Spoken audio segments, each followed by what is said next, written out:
Council will call this meeting to order. For the record, it is June 10th, 2025 at 4:31 p.m. We'll begin this work session with roll call attendance. Thank you, Mr. Mayor. Councilwoman Little Roberts. Here. Councilman Overton. Here. Councilman Whitlock. Here. Councilwoman Strader. Here. Mayor Simpson.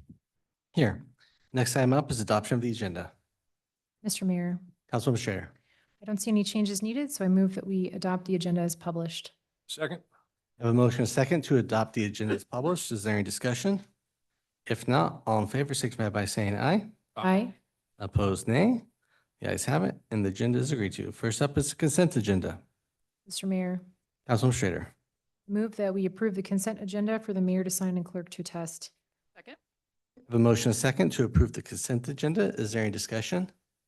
If not, all in favor, signify by saying aye. Aye. Opposed, nay. The ayes have it, and the consent agenda is agreed to. There were no items moved from the consent agenda, so we'll move on to Department Commission reports.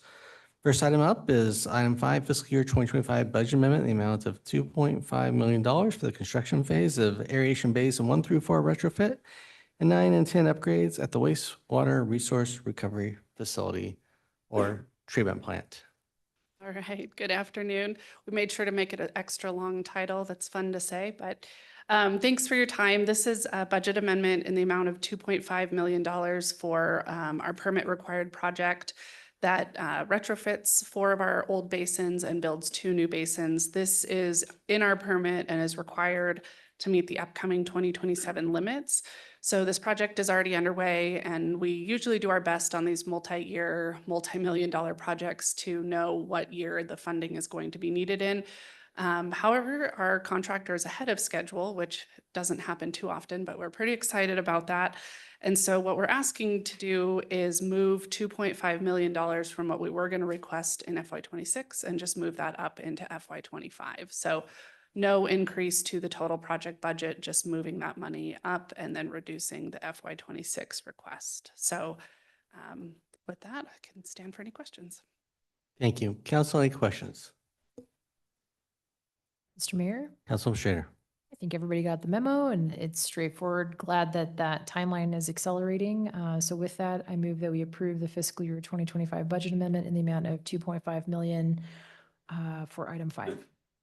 Second. I have a motion and a second to approve item 5. Is there any discussion? If not, clerk call the roll. Thank you, Mr. Mayor. Little Roberts. Yes. Overton. Aye. Strader. Aye. Whitlock. All ayes, motion carries. The item is agreed to.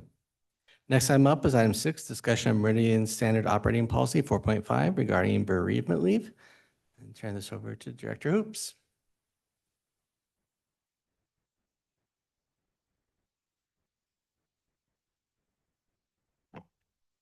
Good afternoon, Mayor and Council members. I want to thank you for the opportunity to talk today about the bereavement policy. So the update that we're requesting is designed to ensure equity, reflect modern HR practices, and simplify administration for both HR and supervisors. Our current policy allows up to 5 consecutive workdays bereavement leave, but this can result in unequal time off depending on the employee's schedule. An example of that would be people that are on a 410 schedule would receive 50 hours off. People that are on a 410 schedule or a 458, schedule would receive 40 hours off. So you can see that the inequity with the policy. So we recommend updating the policy to state 40 hours, creating equity between scheduled hours worked. This change ensures equal time off for all full-time employees regardless of their work schedule. We're also proposing in the policy to change the 40 hours to be used in 2 segments within 6 months of the date of loss. This recognizes that grief and family obligations may extend beyond the immediate loss and allows for people to attend memorial services or to be able to take care of family issues that don't happen immediately after the loss. The reason for this, it will promote fairness, equity across all department work schedules. It simplifies administration and aligns with HR best practices. It also supports our care values, which by providing compassionate, consistent, employee-focused approach. We're also updating the definition of immediate family to make the language clearer, more inclusive while maintaining the original intent. The policy update is practical, creates equity across, like I said, all work schedules. And so I would ask that you approve the changes in the policy. And with that, I'll stand for questions. Thank you, Debbie. Council, any questions? Mr. Mayor? Councilwoman Strader. Yeah, my first question, and you could come back to us, but I was curious if there's alignment in the CLA with the same approach regarding the fire union, if we intend to try to match those up, or how this would impact that group. That I will have to get back with you on. This is for the general employees. The policy has been reviewed by the CLA and given approval before it came to council. So Mr. Mayor? Councilwoman Strader. Yep, so I'm referring to the collective labor agreement. Yeah, just making sure. So you could come back to me. I would just be curious, because obviously we would like to have as much consistency across employee groups as possible, to your point. So that was one question that I had. And then I was just going to ask you, did you want to have us discuss this and then take action at a later point, or how did you guys kind of want to navigate this today? Typically, they've been done on a consent agenda. So it's gone through the process. Directors have reviewed it. It's gone before the collective bargaining group. And so this is the last step before the change is made. But I can review the CLA and respond back to you via email if that works, or a phone call. Mr. Mayor? Councilwoman Strader. Yeah, that's fine. I think what it is I'd just like us to try, when we get into the CLA the next time, to get as much consistency as we can. And then I guess the only other thing I was curious about was just, did this go through the compensation committee? Is that something, do benefits discussions go through the compensation committee as well, or just compensation? Just wanted to know if they had involvement as well. The compensation committee discussed it. HR has reviewed it. I'm not 100% sure we took it to the benefits committee. Okay, Um, got it. Okay. Mr. Mayor. Councilman Overton. Debbie, how many employee groups within the city outside of police officers are affected by this change? This would be the general employees, so general employees as well as the police department group. So roughly 400. Okay, Mr. Mayor, follow up. Let me ask a little different ways. Police are working the 410 shifts right now. Are there any other groups within the city in the general employee category also working the 410 shifts that this would directly affect? Yes, we have people in wastewater. We have people throughout the city that are on 410 schedules. Probably every department has Yeah. people who are working 410s of some sort.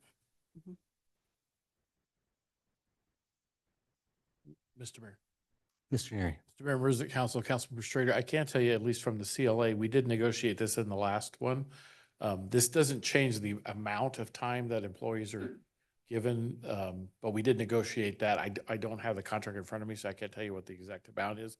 But we had this conversation with the CLA group, and so it contemplated in their agreement, which is, again, why we send them the policy to see if they have any other comment, and they didn't. If there is any gap, certainly I'm sure that'll come up at the next one, but we did incorporate the basics of what existed previously in the current agreement.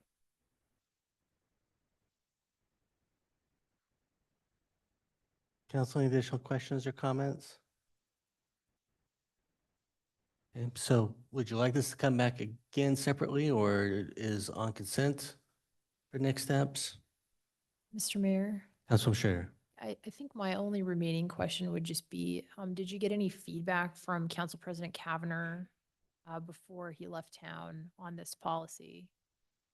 Councilmember Strader, I did not. I didn't hear from him. Councilman Taylor, has he looked at this at all? Councilmember Strader, I sent out the memo, so Right. yeah, I didn't hear back from anyone. And like I said, we had taken it to, HR had vetted it, kind of looked at how it incorporates with Workday. And typically you go by hours versus days off, because then you run into the, if I'm 5 or 4/10s, I get 50 hours versus a 5/8 schedule only getting 40 hours of leave. It creates inequity. And so it's kind of a standard in the industry. HR vetted it, then it went before the directors for review. Right. Mr. Mayor? Councilman Schrader. Yeah, that's perfect. I would suggest that what we do is go ahead and put it on the consent agenda for next week. And then that would give our 2 other council members an opportunity in the next week. If they do have issues or questions, we'll give them a heads up and they can reach out to you. And they could always pull it off the consent agenda. It's a big enough policy. It affects so many people in the city that we probably do want everybody's eyes on it. So let's just put on the consent next time and tackle it that way. We will do that. And I do know I did share the information with Councilman Kavner. I can't say that he read it or if we just discussed the change in its concept. I did not do that with Councilman Taylor. I know that. So. Okay. All right. Thank you. Thank you. With that, we'll move on to item 7, which is public safety levy information presentation. Turn this over to Mr. Starman.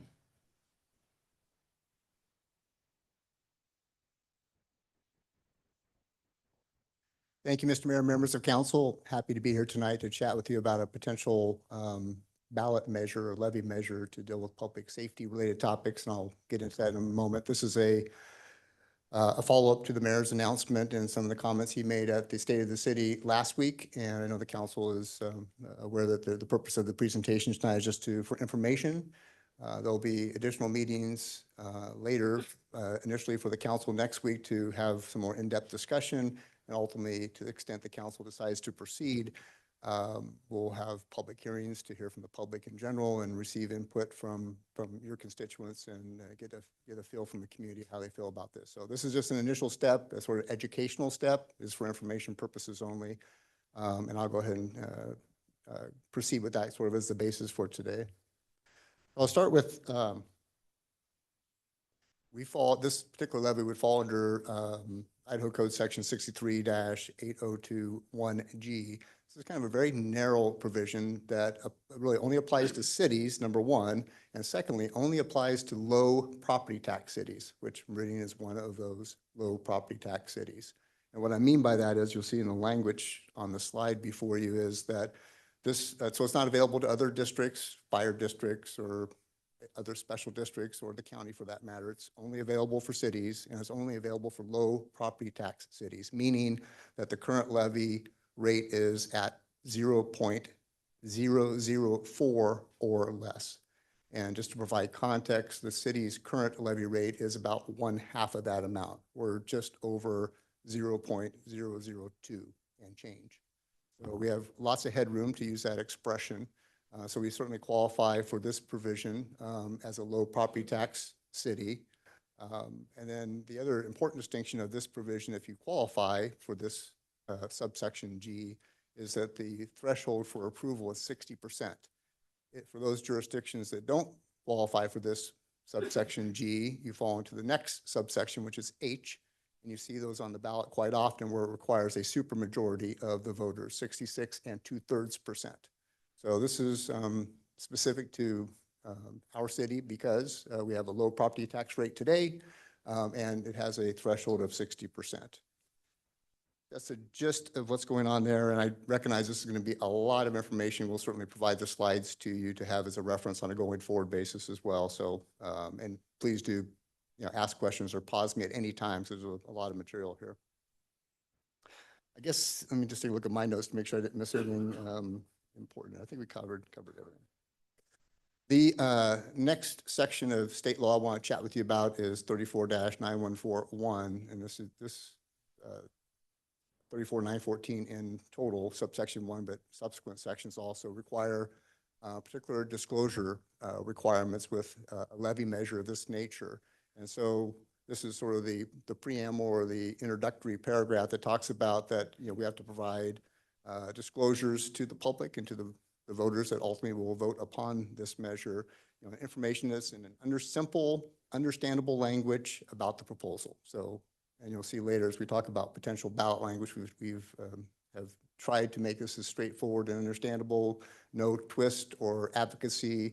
We try to make it very just objective, and so people can make their own decisions as to whether this is something that's of value to the community and worth pursuing or not, without putting any gloss on it or anything of that nature. Those disclosures are, say, somewhat numerous. That might be a little bit too strong, but there are a number of disclosures required by state law that we need to provide to the voters and to the public in general. Those are listed here on the next couple slides as well. The first is that we need to describe, again, in simple, understandable terms, the purpose for which the levy is to be used, the date of the election, which in this instance will be the November 4, if to the extent the council decides to proceed, would be the November 4, 2025 general election. The dollar amount estimated to be collected each year from the levy. And then let me just go back and say parenthetically that the precursor to all this language is that the disclosures have to be substantially similar to what you're reading here on the screen. The one exception is the fourth bullet point, which is we must use the exact language with regard to, you'll see the information in quotes, that we have to provide the estimated average annual cost to the taxpayer. It has to be in this particular form. So we have to use these exact words that are in quotations, a tax of so much per $100,000 of taxable assessed value. I'll talk about that more in a moment or two. The length of time reflected in months or years in which the proposed levy will be assessed. In this instance, we're discussing the possibility of a permanent levy increase. So it'll be on a permanent basis, on a going forward basis. But also this language is also intended to cover temporary supplemental levies as well on a temporary basis. The disclosures that we just talked about, they have to be provided on the ballot, and they need to be located right immediately above the box where the voter checks the box, it says, or whatever the technology provides for, that yes, I'm in favor of this levy, or no, I oppose this levy. So the disclosures are placed immediately above where the voter cast his or her vote. The next piece is the next bullet point there. In order for the levy measure to be binding, the ballot question and official statement have to include the language or the disclosures I talked about. So that's mandatory. There's some provisions later that say if you don't do it, a court can invalidate the outcome of the election. So we want to obviously play by Hoyle and follow the rules as we would regardless. And then also within that same bullet point of discussion is that it limits what you can talk about. So it talks that the second sentence in that second bullet point talks about that the question may not include other information about other levies or other matters for that matter that are not expressly described within the statute. So it puts some parameters around what language can be used to bring the matter forward to the voter. Next bullet point is important, really from this point going forward, but particularly, just to be cautious, but particularly if the council does choose to put a measure on the upcoming ballot. This is an important rule that all of us collectively need to follow when we're talking about public resources and acting in your official capacity as a council member. But for the city in general, any mass communication, and that's broadly defined, as you can see in the language here, that goes to 20 or more voters, needs to include all that disclosure information we just discussed. So that has to be included in any form of mass communication. And importantly, mass communication is defined as things like websites and social media. So anything we do on the city's website, the city's social media accounts, any of that nature, all need to include the disclosures that we just talked about a slide or two earlier. So with that as background, the city attorney's office in cooperation with and consultation with the mayor's office and other city departments have put sort of pen to paper and provided a potential ballot question. And also in the next slide, we'll talk about a potential official statement. So these are not locked in. Certainly not written in stone. There's some room for movement here, but in general, we need to follow this basic template, and the information, we can change a word or two or structure things differently, but we need to essentially follow this basic format both for the question as well as for the official statement. So the question is, we've drafted it currently, but subject to change. So obviously, this is still a work in progress, and the council may or may not decide to proceed. But as formed in the form of a question to the voter, shall the city council of the city of Meridian be authorized and empowered to increase the city's budget and levy pursuant to that code section I talked about earlier by $5 million and I'll just, I guess, read the entire thing to be precise, $5,018,125.71, which is a very precise number, and I'll talk about that in a minute as well, to provide funding for firefighters, police officers, and a prosecution unit. So that number of $5,018,000 and change is calculated by your outstanding finance team here at the city, and they're available before we conclude tonight to tell you more about how that number was calculated, what it includes, and how it was generated. Oftentimes, you'll see within, when you, as a voter, as you see items on the ballot, you often see jurisdictions will round numbers to 5 million or 5.1 million. I think there was some desire upon the management team and leadership team here is to say, this is not an arbitrary number. This is a real number attached to real proposals, and it comes out to a precise number. And so the idea was, we're not just sort of pulling a number out of air. There's calculations behind this. There's really substance behind this. And so that's the reason for the very precise number. It doesn't have to be that way. And certainly we can round down or round to the nearest dollar. But right now, that's sort of the impetus for, or the reasoning for having that sort of precise number that's in front of you right here. The official statement, which will would accompany the question on the ballot. It really includes, that's I'll say the sole purpose, but primarily the sole purpose is to contain all those disclosures I referred to earlier. And so this is in a sort of concise way in a paragraph, covers all those disclosure items that I had referenced earlier. So the levy would be used to do 3 things: retain 13 firefighter positions following the exhaustion of grant funds, meaning the SAFER grant that you're all well familiar with. Number 2, to increase police officer wages to better recruit and retain officers. And number 3, to fund a prosecution unit to prosecute crimes within our community. And you're aware that currently we contract with Boise City for that service and have done so for some years. To the extent this goes forward and it's approved by the voters, that would bring that function within the city of Meridian and provide some additional control and immediate direction, from the city's leadership team under that, for that purpose. The city will collect, I won't read the whole number again, $5 million and a bit more from the levy and beyond any amount otherwise allowed by law, meaning we collect the amount that's allowed by law today, including the 3% increase. Historically, we've done 3% or less, and you'll make your decision later what you want to do for the upcoming fiscal year. But in addition to whatever's allowed by law, this would be in addition to that number. And because the voters are going to consider this, if you decide to proceed, the voters are going to consider this in November, and the city would have already adopted its budget for the upcoming fiscal year, and the levy rate would have been established. The new levy would become effective for the fiscal year beginning October 1, 2026. And then to answer that question, how long, continuing each fiscal year thereafter. In other words, we would go forward on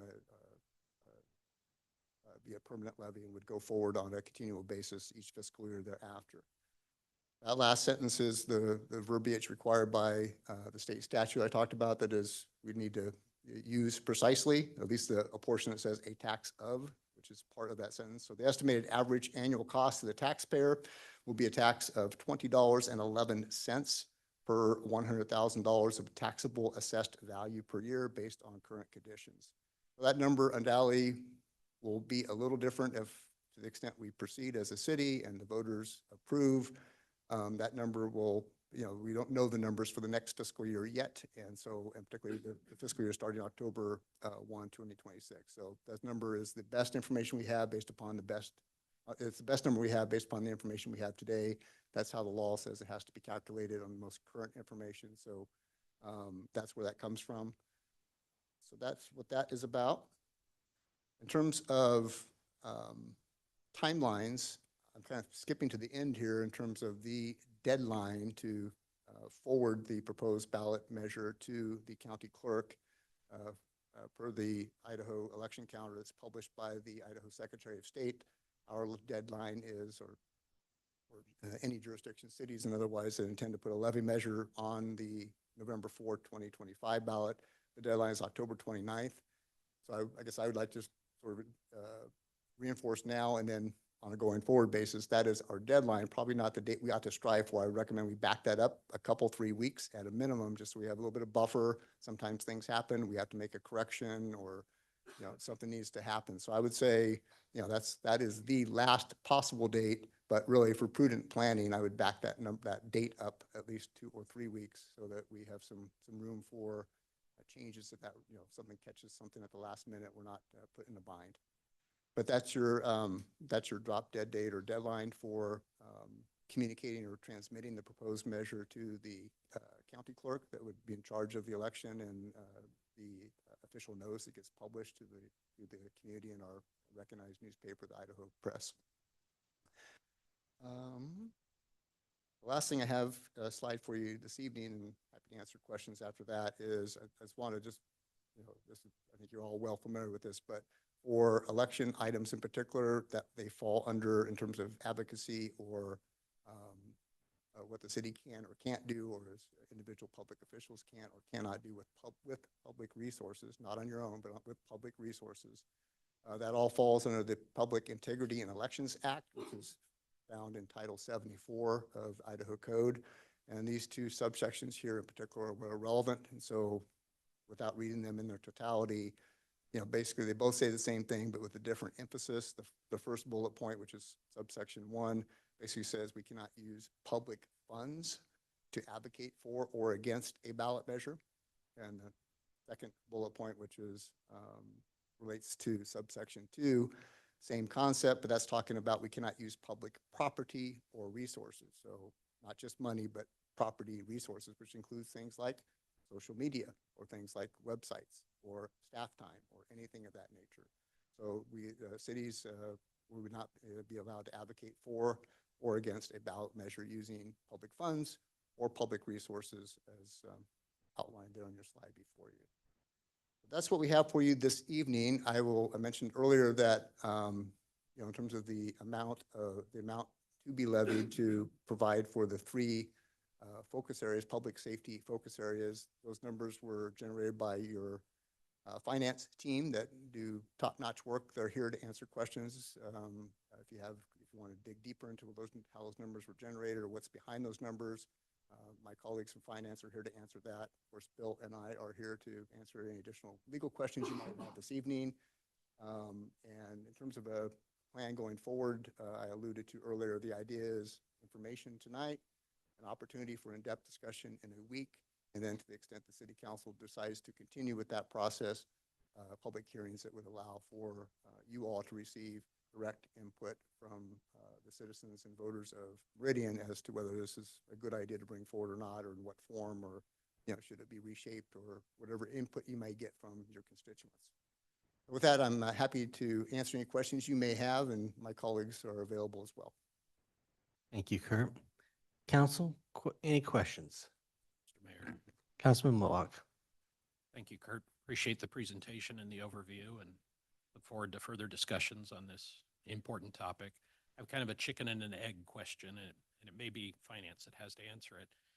Is the levy the 5 million and change? Is that what we're talking about, or is it the $20.11 on assessed value? So at some point, the assessed value on my home is going to change. Does it change the $20.11, or does it change the 5 million? Thank you, Mr. Mayor and Councilmember Whitlock. So I'll start at the 10,000 foot level, and then Todd will correct me and get me on the right track again. But really, the way that section of code reads is that the levy essentially allows to increase our property tax revenue budget by a number, which is that $5 million number. I'm just going to use that for ease of discussion tonight. I'm going to truncate it at 5 million for ease of discussion. So to answer your question, the levy is at $5 million. The actual levy rate in terms of what does that look like? Does the 0.002 go to 0.00212345? That's a calculation that takes place once the assessed valuation is known for that particular fiscal year. And there's a simple math calculation that divide, the levy in the form of dollars divided by your taxable assessed valuation generates a number, and then the calculation is done. So again, Todd and his team generated the number based upon the best information we have available. That's the $20.11. That will be updated when better information becomes available. Todd, correct me what I missed. He was accurate in everything. So the $5 million is the driving factor. 2011 is just a function of math. Mr. Mayor. Councilwoman Schrader. While we have Todd here, I did have a couple quick ones. Understanding things are moving around, we've got a budget coming up, all those processes. Do we have an estimate on what our pro forma levy rate would be if this was approved? If it were approved, Yeah, like our levy rate today is 0.00227. If this was approved, and understanding it would be a forward-looking estimate, but pro forma for an approval of the levy, what would our new levy rate be? fair question. We did not do a calculation utilizing the potential 2026 budget data yet because it has been approved. So I'm only working with 2025's current budget approved situation. So that's going to be a problem in this mathematics. So I did calculate if 26 did not occur from a budgetary standpoint, you would end up with a 0.0233. Mr. Mayor? Councilwoman Schrader. Thank you. I would love to see, we have that chart that compares the city of Meridian with our sister cities around us. I'd love to see that chart with where our levy is today and whatever assumptions you need to make, whether it's pro forma for a new budget or whether it's using our existing budget. If this levy were to pass, what our resulting levy rate would be and put it in that chart. I'd just like to see how we would stack up. Does that change our ranking, kind of relative to the others? That was one question, and that could be a follow-up. Mr. Mayor, I have one more. Councilwoman Schrader. If you could provide a breakdown of the financial components of all three components, that would be super. PD wages, Safer Grant, all three. Thank you. No problem. So the proposal that you have in front of you does include three components. The first one is the fire component. Do you want exact numbers or rough numbers? Rough numbers Okay. would be okay. 2.3 million would be allocated to the fire public service. The prosecution services, 498,000. The police services, 2.1 million. And that should come to close to 5 million. Thank you. You're welcome. Mr. Mayor, Councilwoman Little Roberts. Mr. Mayor, and Kurt probably because it's more toward the prosecution or Bill. How much of a full prosecution team does that almost $500,000 fund? Because I thought it was going to cost us more annually than that. Or Todd, whoever wants that. I'll defer to my. That bill from a number standpoint? Sure. I'll just clarify from a number standpoint. The $500,000, you are correct, it would not provide the funding for the full thing. What we would do is we would get funding offset from a current contract that would then in theory not be needed. So the total, then when you add those two numbers up, that would get billed into a prosecution team. 1.3? Yep. More there. Clarification. Councilwoman Little Roberts. So retaining the money that's going for the Boise contract plus this would equal cover the full cost. Yes. Correct. Great. Thank you. Yeah, and follow up, it is 1.3, 1.4 million. Thank you.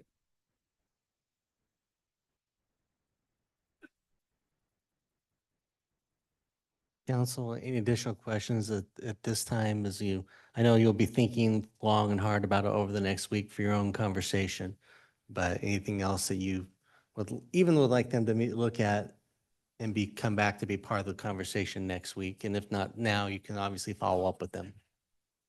Mr. Mayor, Councilman Schrader.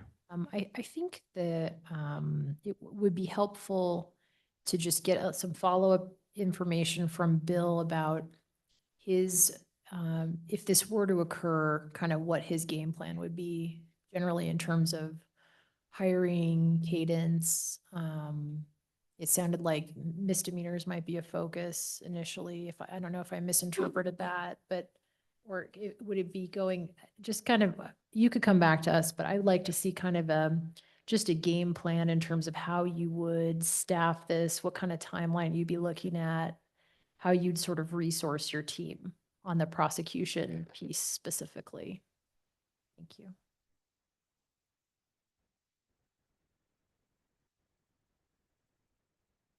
Okay. With that, we'll say thank you for the initial information, and we will take that and, I guess, some of this is like the disclosure statements. At what point in time did disclosures become practical? If this is being streamed right now, but there's not an official levy, do we need to disclose that we might have a levy? Maybe a little, get a little conversation just so we make sure we cross all boxes and don't be afoul of the law. So, thank you. Mr. Mayor. Councilman Schrader. But just worth noting, yeah, we have obviously two of our team members that aren't here, but they're aware of this, and I think they're planning to watch the recap, so they'll be ready for the discussion next week, and we'll all be together, so we'll have a good discussion then. Thank you. Thanks. Thank you. And like I say, unfortunately, I will not be here, but I have no doubt in your full faith and ability to have a robust conversation with yourselves on this topic. And I look forward to watching that presentation when I return. So with that, we're at the end of our agenda. Do I have a motion? Mr. Mayor, Councilwoman Schrader. I move that we adjourn the meeting. Have a motion and second to adjourn. All in favor, signify by saying aye. Aye. Opposed, nay. The ayes have it. We are adjourned.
Council will call this meeting to order. For the record, it's June 10th, 2025 at 6 PM. We'll begin this evening's regular city council meeting with roll call attendance. Thank you, Mr. Mayor.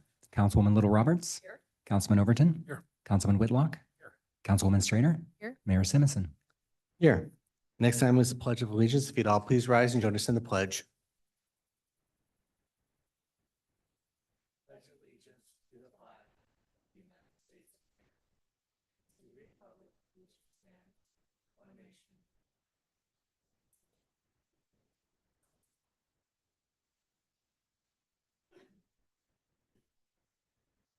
It does not appear that our person doing the community invocation is here, so we will go ahead and move on to adoption of the agenda. Mr. Mayor, Councilwoman Schrader. move that we adopt the agenda as published. Second. I have a motion, a second, to adopt the agenda as published. Is there any discussion? If not, all in favor, signify by saying aye. Aye. Opposed, nay. And the agenda is agreed to. So first up is a proclamation for Migraine and Headache Awareness Month. I will invite Laura to join me at the podium along with anybody else, and we will go ahead and read this proclamation.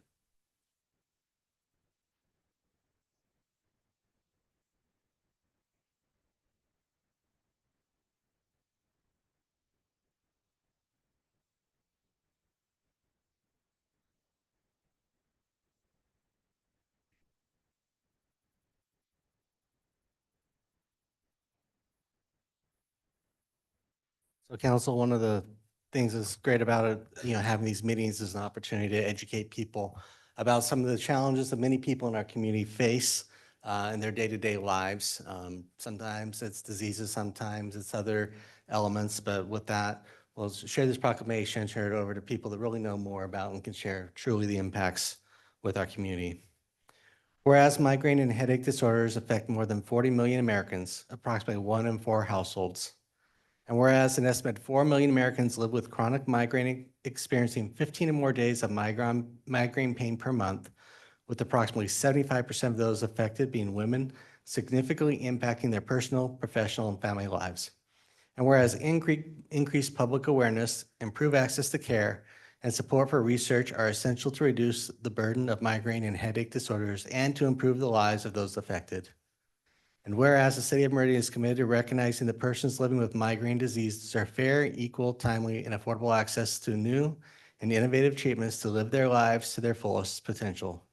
Therefore, I, Mayor Robert E. Simpson, hereby proclaim the week of June 2025 as Migraine and Headache Awareness Month. And the city of Meridian encourage all citizens to come alongside those in our community who suffer from migraine and headache diseases with support and increasing awareness. Today, this 10th day of June, 2025. With that, I'll turn this over to you, and then we'll do some pictures afterwards. Thank you, Mayor Simmons, for issuing this proclamation again this year. And thank you to the City Council for allowing me to speak this evening. This support and recognition is so important. It helps reduce the stigma surrounding migraine and headache disorders.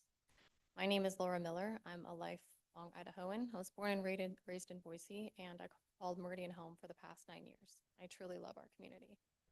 I've lived with chronic migraine for 19 years. Migraine is not just a bad headache. It is a complex, debilitating neurological disorder. Migraine disrupts every part of life.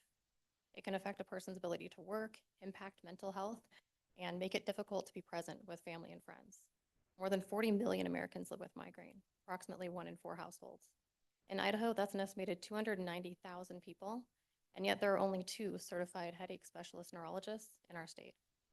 Headache disorders are drastically underdiagnosed, and many suffer in silence.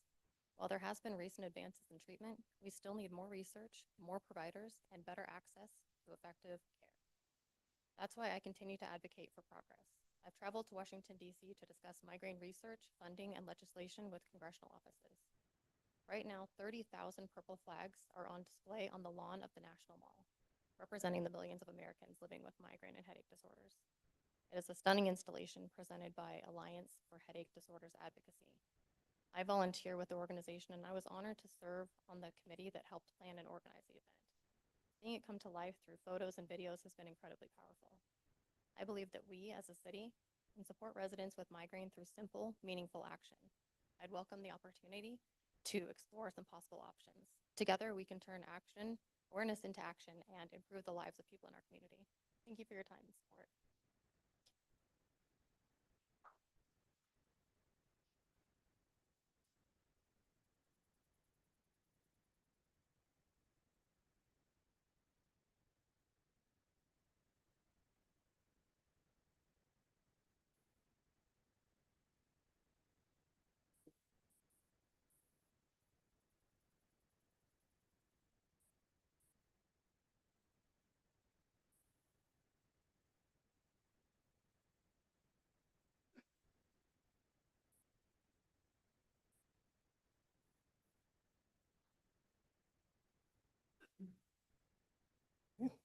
Mr. Clerk, anyone sign up under public forum? Mr. Mayor, nobody signed up.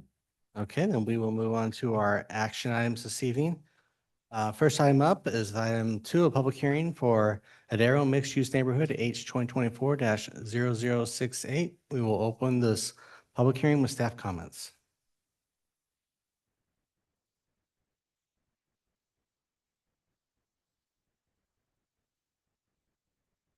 Good evening, Mayor and council members.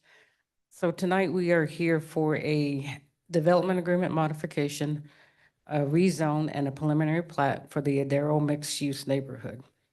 This site consists of 69.18 acres of land, is currently zoned CG, LO, and CC, and is located near the northwest corner of North 10 Mile and McMillan Road. So the request is for a rezone of 11.186 acres of land from R4 and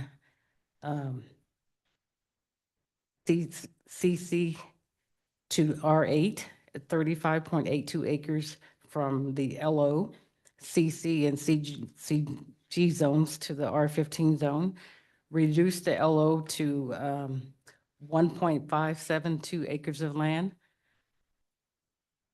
and rezone 22.90 acres to the CG zone and district.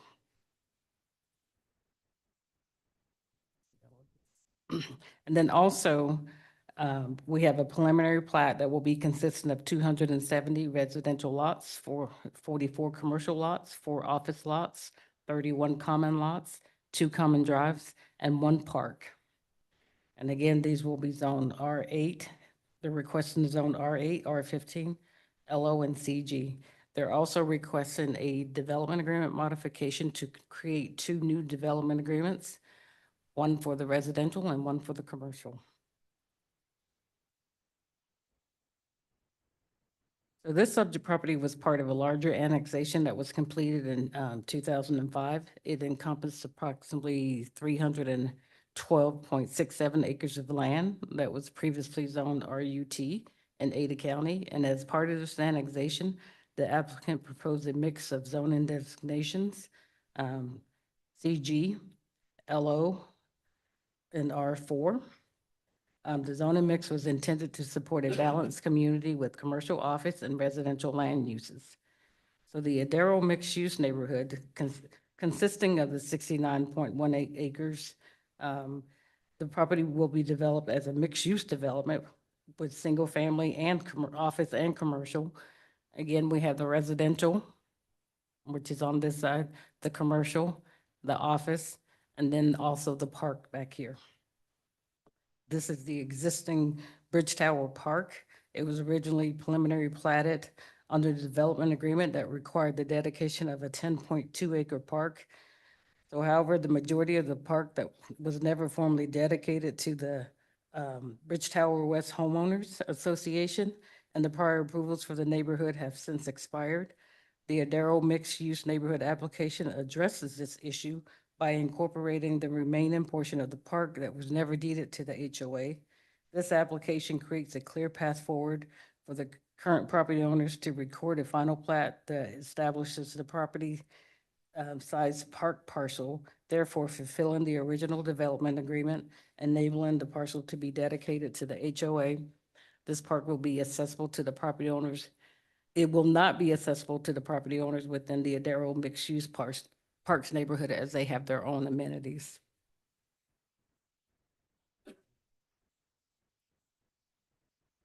This is a concept plan and landscape plan for the Adero Park. mixed-use neighborhood. This is their open space. This is the pedestrian connectivity. As you can see, there are lots of connections throughout this development for pedestrian access.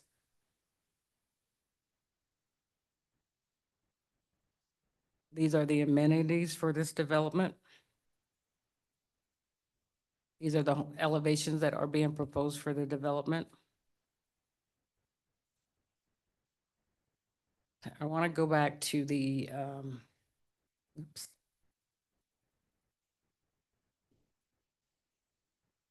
Layout of the plat. Okay.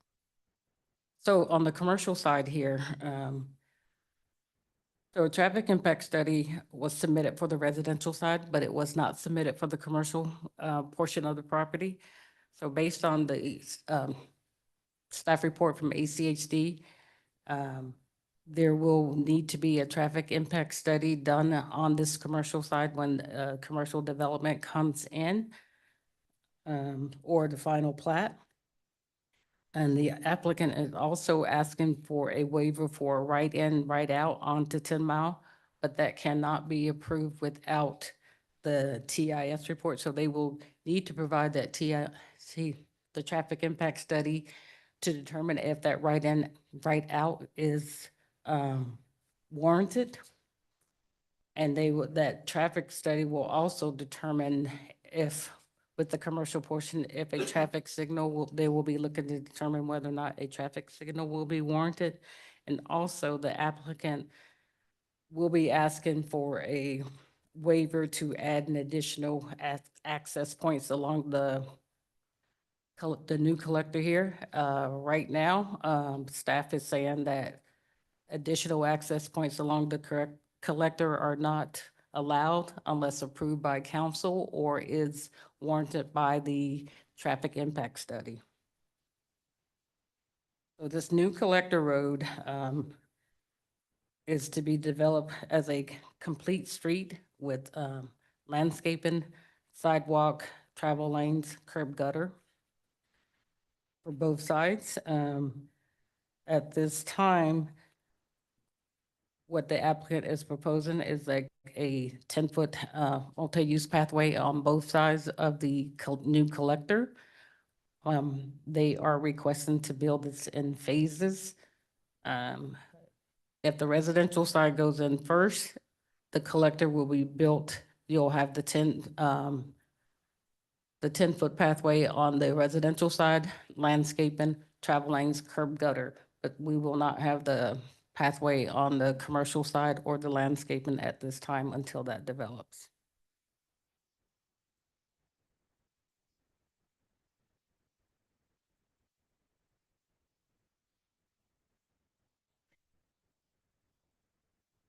After going to the city, to planning commission, staff and the applicant have been working on some conditions for this development here.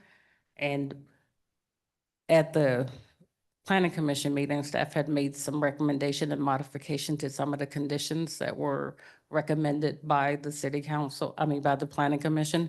And we had some outstanding conditions and issues that we were still working on with the applicant for the city council's consideration.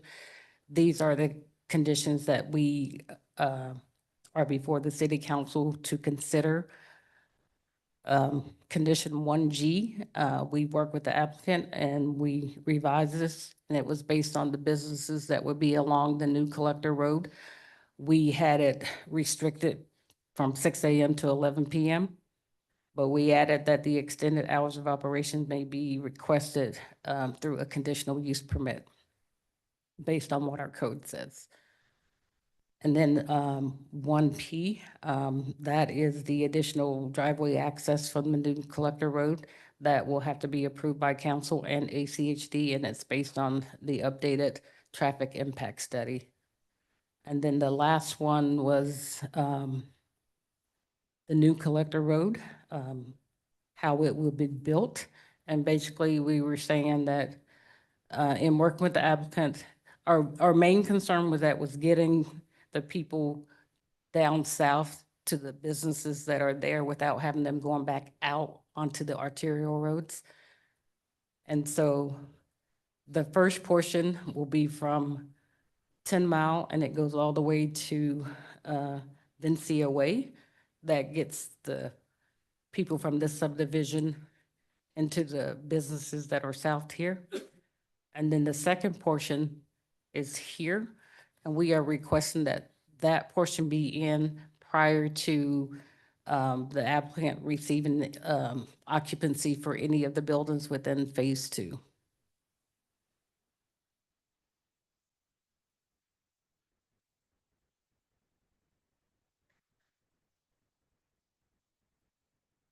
So there were several people who commented on this project at the Planning Commission hearing. The concerns basically were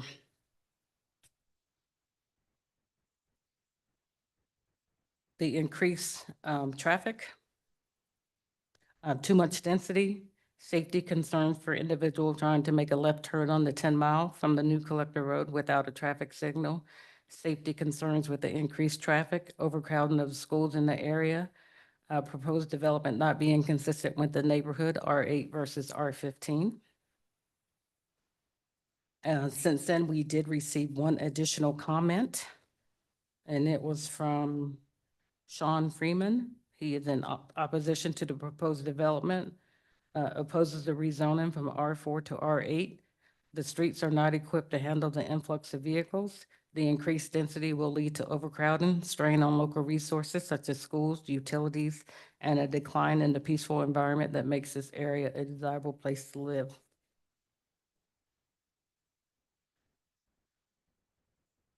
I must say, staff did work with the applicant. We had numerous meetings regarding this application. We wanted to make sure that we were both on the same page before we came before City Council based on the conditions that we had opposed. And I understand that with the commercial portion of this, they don't exactly know what was going in there, but we did put some conditions on there to limit what happens on that side. We wanted to make it where when they did come in to develop, a lot of this is going to be driven by the updated TIS. So, but we did want to put some conditions there for this so that we didn't have to come back and do a new development agreement for that commercial portion, that we already had some things in place for when this develops. I appreciate the applicant working with staff. It was long, but in the end, we all came to the same decision as far as the conditions for this. And so with that, at this time, I will take any questions that you may have. Thank you, Linda. Council, any questions for staff? Okay, then with the applicant, I can come forward.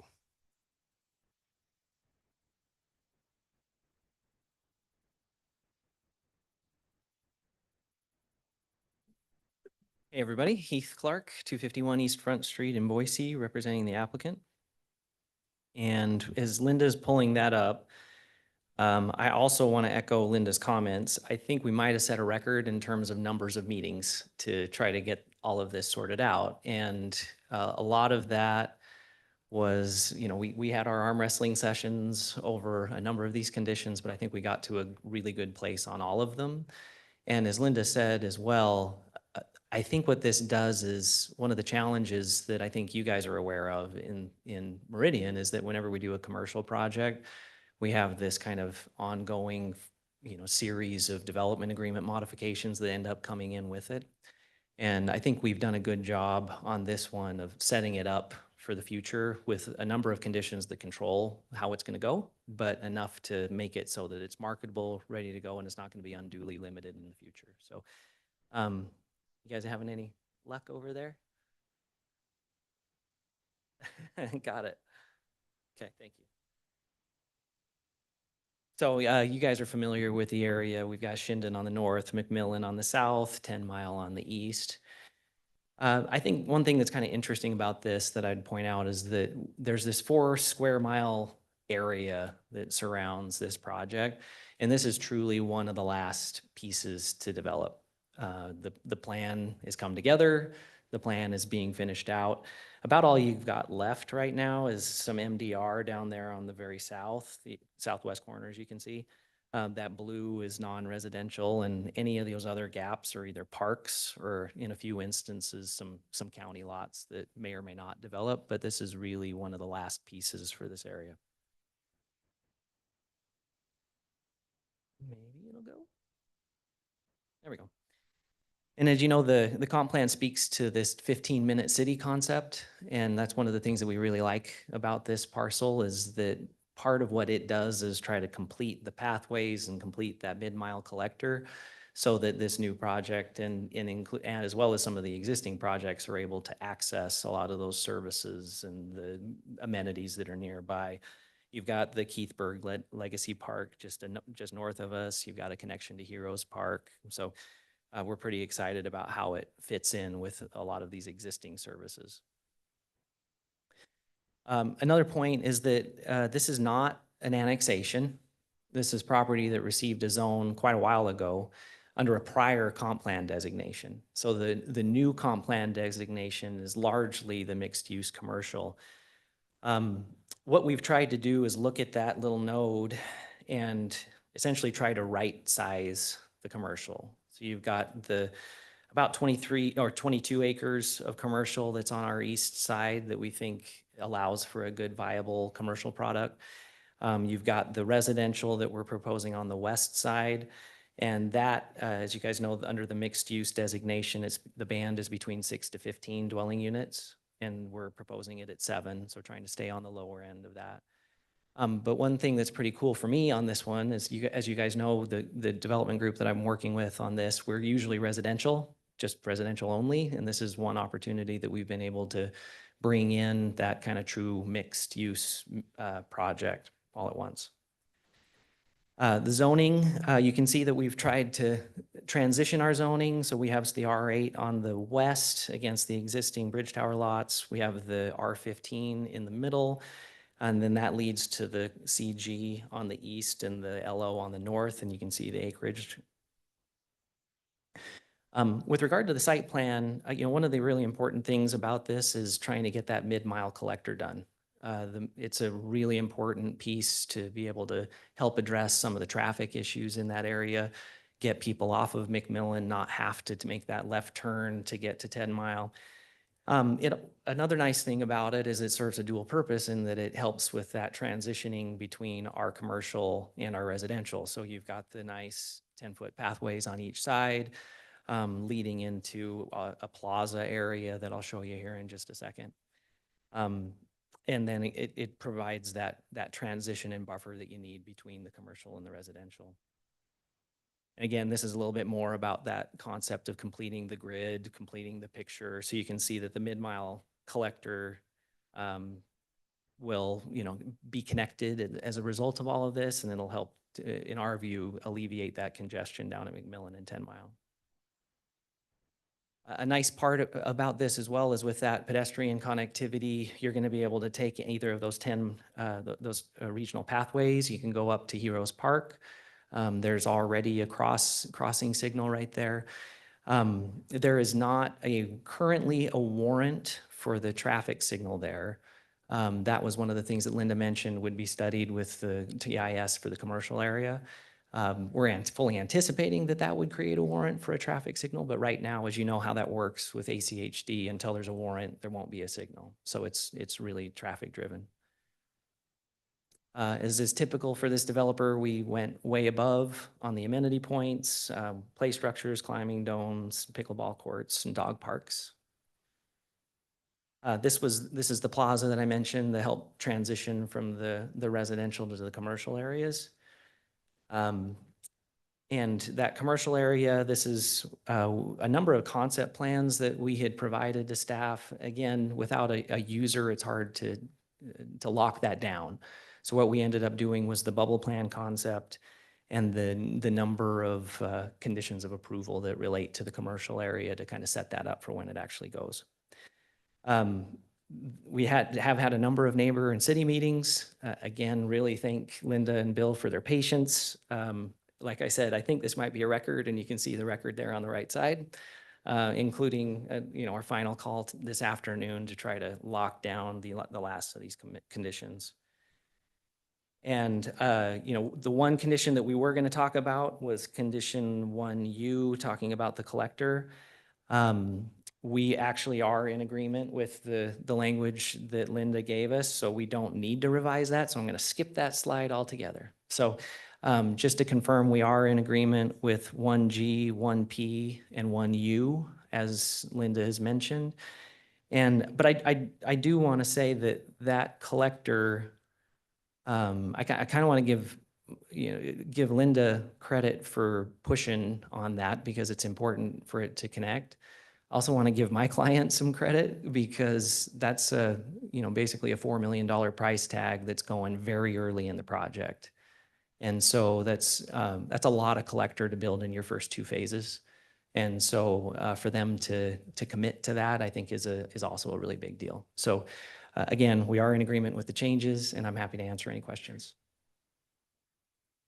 Thank you. Council, any questions for the applicant? Mr. Mayor, Councilman Overton. just a real quick one. I know sometimes when we hear R15, we think we're talking much higher density. But did I hear you say that overall this project is running about 7 dwelling units per acre? That's correct. Yep. Technically, it would even fit under an RA. Correct. It's more of a dimensional question Dimensional as to why it's at R15. Thank you. Yep. Thank you. Mr. Mayor. Councilwoman Schrader. Just a couple of questions. I wanted to check timing on the TIS, I guess from what if you've heard, kind of what are you thinking on that? Yeah, and Councilmember Strader, in part, I guess one thing to emphasize is it is one application, but it's 2 developers. So I don't have control over those sorts of things. I would just say that it'll happen when there's a user and there's a condition of approval. It's 1C that confirms that will happen prior to submitting plans or a final plat that contains the commercial lots. And it's going to be important. To get a kind of your larger commercial user in there, you're going to need to prove up that right in, right out and understand that and have that fully approved. So I guess I can't say exactly when, but I do know the sequencing within the overall project. Mayor. Councilwoman Schrader. Thank you. I just have a few more. So the park, I was just curious to understand a little bit of background about what happened before. This just seems so unusual. Why did this park not get dedicated to the Bridge Tower HOA? Help me understand a little bit of the background on how and why that happened. And then please talk to me about, I think you all mentioned that the Adero subdivision wouldn't have access to the park. I hope I didn't catch that wrong. It just seems like you have a lot of amenities in the middle of this development, but what a shame to have this gigantic park that can't be used by everyone who surrounds it. So help me understand all that. Yeah, Member Schrader, thank you. So I don't have all of the history, again, different party, right? As I understand it, that park area was never platted and that plat expired. The development agreement from back at that time indicated that there would be a 10.2 acre park. So that's the guidance that we have. There's more green space than the 10.2 acres out there, but it's kind of not that formal, in other words. The development agreement, the pond is included, but it is a 10.2 acre park. Our plan and what we are proposing that will actually help to facilitate the conclusion of this long saga is that that would be a platted lot at this point as part of this preliminary plat, and that would facilitate transfer of the 10.2 acre park to the Bridge Tower HOA. With regard to the uses, we are not being, I don't know if the right word is trying to be presumptive to say that we would be able to use somebody else's facility. So we have proposed to have our folks use only their own amenities and not have access to this other park. That park is theirs. We're not proposing to be able to have access to it. If there was an agreement between the two HOAs in the future, that would be wonderful. But as we're setting it up right now, we're not presupposing that our residents would have any access to it. Mr. Mayor. Councilman Schrader. Thank you. That's helpful just to sort of understand the background of how we got to where we're at. And then just wanted to check, will this be walkable from the residential component to Pleasant View Elementary within phase one, or when will that be possible? Yeah, it would, Councilmember Strader, so it would not be in phase one, it would be essentially when phase two is complete, with that phase two condition. So you can see the regional pathways here along Gondola, those lead past and into the sidewalks that head over to Pleasant View right there. It's down there on the southwest. Mr. Mayor. Councilman Schrader. And then could you just get me up to speed on your conversations with the West Ada School District? Have they confirmed a plan to bus the students that would be in this development, or how will this work? And what's your timing, I think, on your phase two versus phase one? Again, not holding you to it exactly because things happen, but I just want to get a general sense. It seems very inefficient to be busing kids that are this close into the school.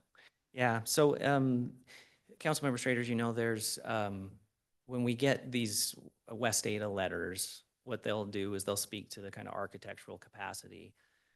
And then they'll say, as we reach that capacity, we're going to move boundaries, we're going to bus, we're going to use portables, and then we're going to build schools. That's the strategy.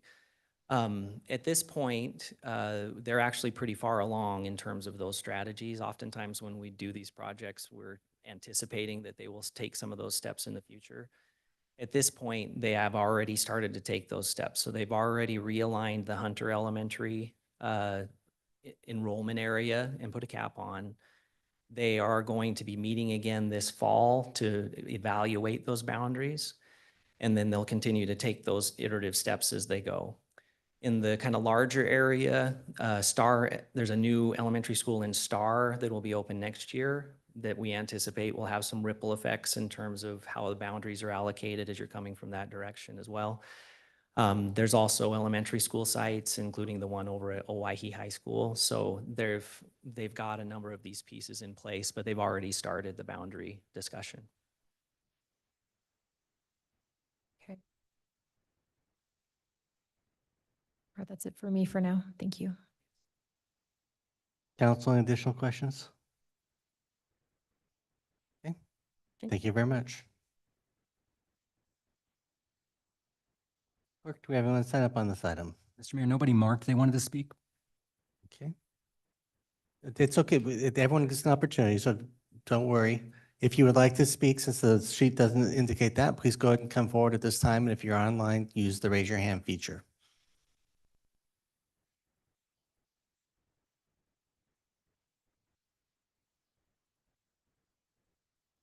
Good evening. State your name and address for the record. Be recognized for 3 minutes.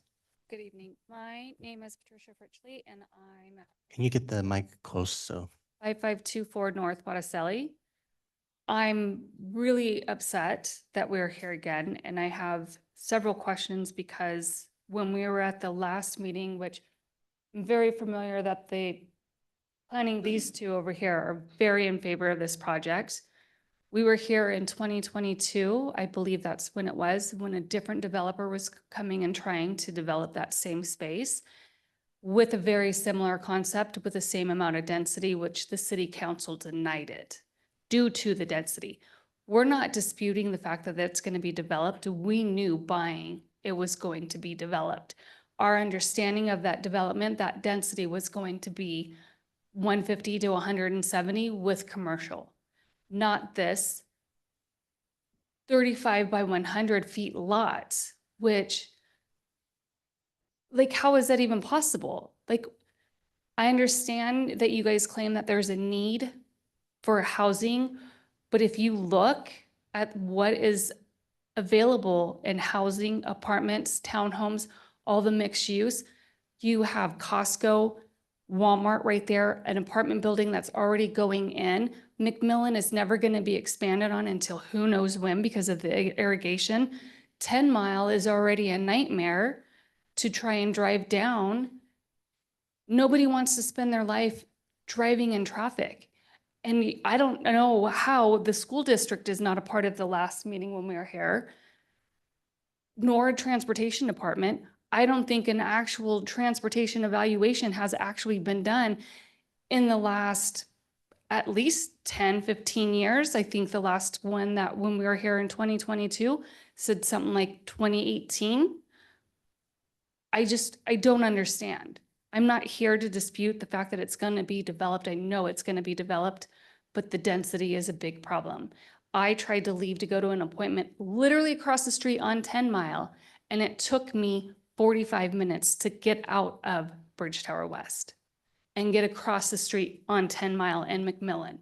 It was a physical therapy appointment right across the street at 10 Mile and McMillan. It should not take that long. And the schools, half of our subdivision is already being bused to a different community. So how are you sitting here saying that they're already in the planning when the last time we were here for planning and zoning, they said that they haven't been in communication with them or the transportation department.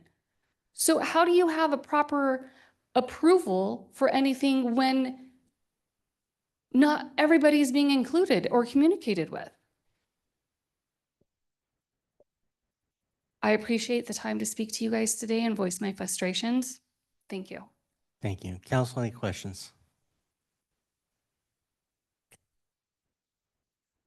Is there anybody else present that would like to provide testimony on this item, either online or in the room? If you're online, use the raise your hand feature, please. Good evening. Evening. My name's Richard Boyle. I live at 5430 North Botticelli. I back up to the proposed, what they're building. My biggest issue I have, and I've heard this throughout the subdivision, although I can't speak for everyone, what is left of that park once they develop what they're going to develop, the rest of the park is not really usable. You have a very large, huge water retention pond.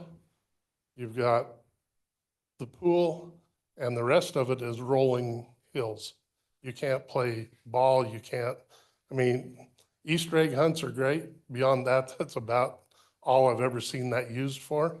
The area where they're removing. And this is probably the biggest frustration I have, as well as a lot of people in the subdivision. It was sold to us as, here's your park, here's your pool, everything's great. And then we find out, we overbuilt that. Well, we've been paying to maintain it all these years. We overbuilt that. It was never meant to be a park.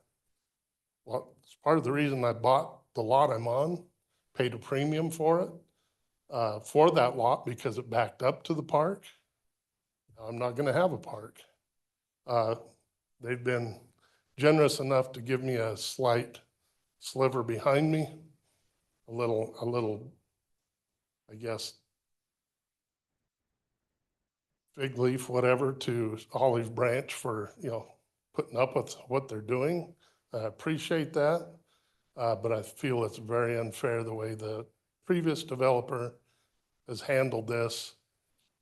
I can promise you nobody in the subdivision knew the park was overbuilt and that a good portion of it, the park where they play soccer, kids out playing ball, whatnot, is not going to be there any longer.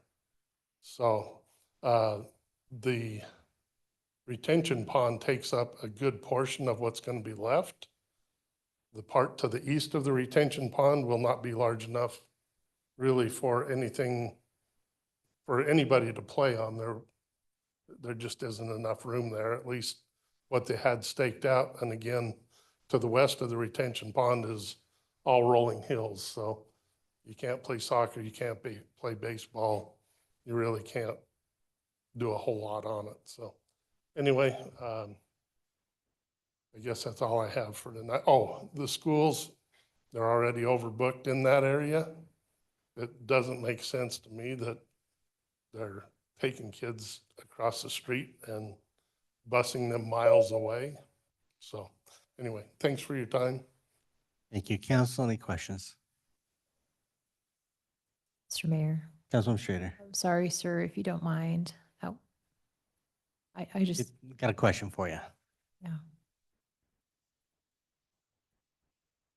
Thank you. So I hear you about your frustrations with the park. What I'm really struggling with is it seems like the failure for that to happen properly was a totally different developer. And so now this. Yeah, they're kind of stuck holding the bag. Yeah, and what I'm trying to figure out is like, if this development didn't occur, I don't think there's a mechanism that's going to grant your HOA this park. So I'm just curious, like, from your perspective, taking everything into account, would you rather see this move forward, or do your concerns with the park being maybe not as usable as it could have been kind of make you not support the application? I just kind of want to understand that dynamic, because we can't unfortunately go back in time and fix this failure of a transfer of property that should have occurred in the past. So, That's something I think a lot of us don't understand. Why did it happen and how did it happen? right. Am I thrilled about having more housing and density that they're proposing versus what was already platted or proposed and turned down prior? I'd take what was proposed prior over the density that they're proposing now, without a doubt. To my knowledge, what was proposed earlier never removed the park area. Now, how to get that park from the original developer into the HOA, I don't know. I don't know the answers to that. That's way beyond my pay grade to figure out, or how did we ever even get here, honestly. Yeah, thank you. That's helpful. I just kind of wanted to understand your perspective, just in light of where we're at now. We can't change that, and just dialoguing here, but this is one of those things, like, at the end of the day, as a city council member, we have to have faith that the people who promise they're going to do things will do them. Right. We don't really monitor like the transfer of private property, it's not Do you our, understand how that happened that way? I mean, does I it don't. make any sense? It doesn't really make sense to me, to But be honest. I guess it was our understanding that the prior developer hung on to one lot in Bridge Tower West so that he had control of the HOA, I guess, Mm. which, as far as I knew, it was all, he owned the green space. He owns that one last lot, it's fenced off all nicely, nothing being done on it.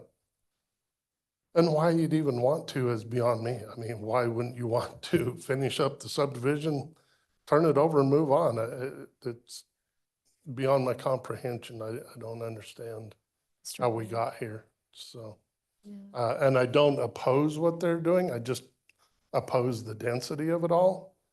The traffic is horrible. I can tell you, leaving tonight, it took me 10 minutes to get out of the subdivision to turn left onto McMillan, and that's not an exaggeration.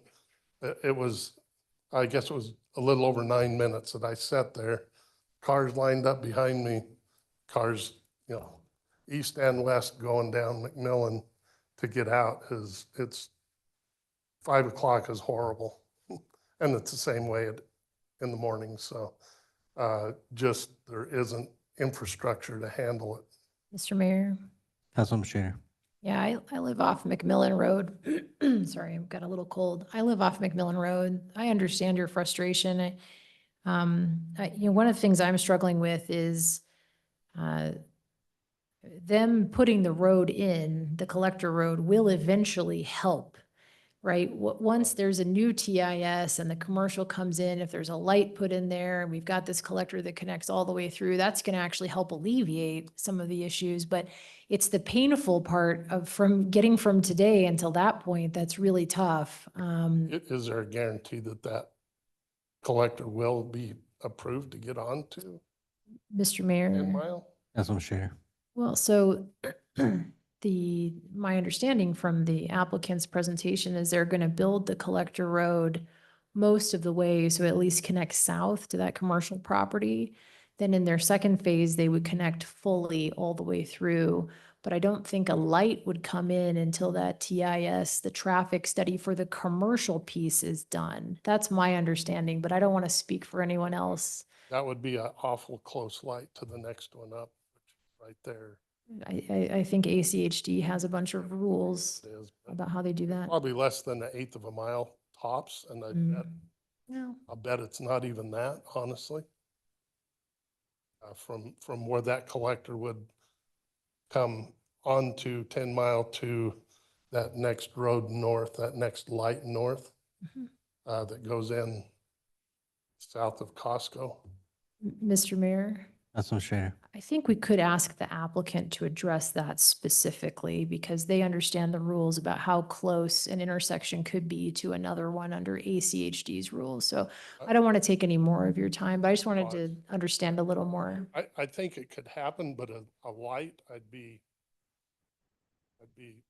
very hesitant to think that ACHD would actually allow a light that close together, but I don't know their rules. Okay. Thank you, sir. You bet. Anybody else? All right, thank you. Is there anybody else that likes bread? Come on up.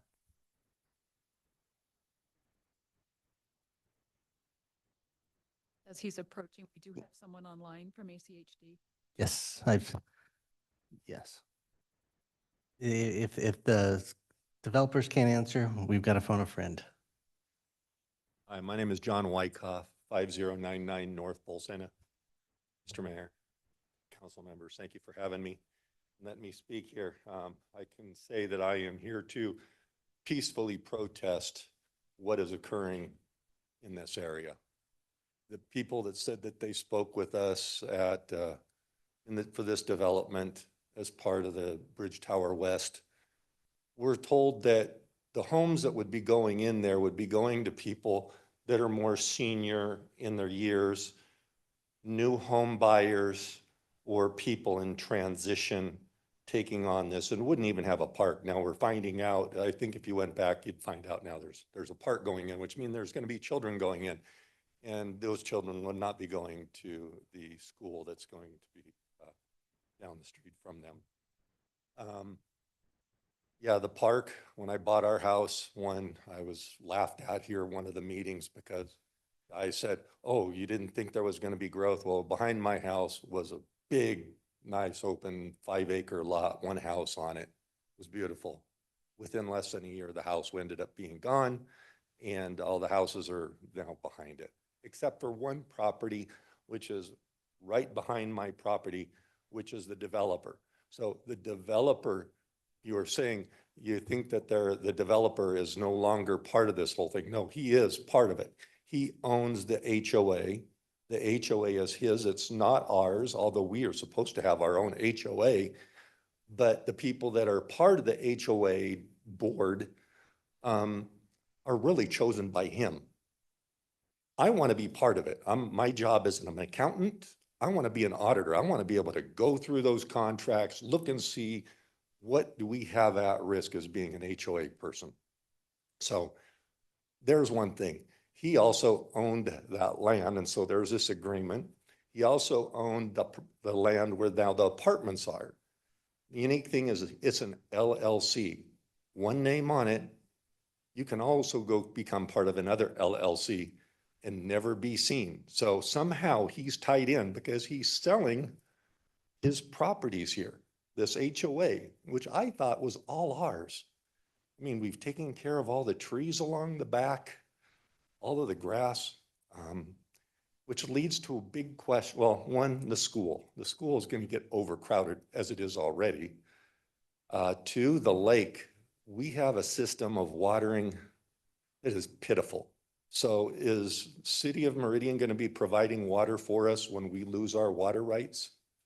Is Bridge Tower West going to continue to get water from McCollum Waterway, which is going from 10 Mile through this vacant land? Will we get that? Water rights are important. Otherwise, we should get that. It's filling up our lake. If you notice, should I stop now? If you can wrap up, Georgia, and some council may have a question. Concern for me as a citizen, resident of that area, where's our water rights coming from? Are we losing our water rights? Because it looks like, how are they going to put that pipe underneath all of those homes to fill up our lake? And then we have a system of water that is so pitifully horrible. They didn't even put a pit for the water to fill into. So every year we burn out our pumps for our water system. Meridian will have to take over our water. And then that means increased water pressures. It's becoming a problem in that area, really bad. And I just would hope you'd really think of that before you move on with this project. So, any questions? Can you provide a little bit more feedback on what pumps are being burned out where? Yeah, the pump that's on 10 Mile south of McMillan coming from Settlers Park. And I've called Settlers Park about that, and they said when they originally installed the pump house for us, they were directed by Settlers Park. Settlers told the developer. Settlers Irrigation District? The irrigation issue. The pump is burning out. Oh, and then the pump is supposed to be taking water from over at the lake and pulling it over to help with the watering to then get all of the properties. So, you know, I came from California. Water problems down there are pretty major. And I'm just hoping that we don't do a California up here in Meridian. So. Okay. Council, any questions? Mr. Mayor. Councilman Schrader. So I had heard rumors about HOA issues in your neighborhood. Kind of just, I think maybe one thing, if the applicant wants to discuss maybe specifically their water rights and their plan for irrigation and how that might or might not impact you, I think I'm asking them, I'm just previewing for them. I'd like to hear about that. Taking a big step back, I don't know how your HOA issues could be fixed by us, right? It seems like that's to me is like maybe a private action by your homeowners against that HOA needs to occur. So I don't want to get into the middle of that, but if you kind of look at all of this, do you feel like this helps improve the situation, or do you feel like it doesn't? Like it, because because it kind of solves a couple issues. It hands your HOA ownership of a park that you were supposed to have in the first place. It builds a collector road that I think in the long term would help with the traffic flow, but in the short term, this will probably get worse. I'm just curious how you're looking at this overall. How I'm looking overall is, wow, I'm going to be really crammed in that area. There was one year where, I've spoken up probably at several meetings here.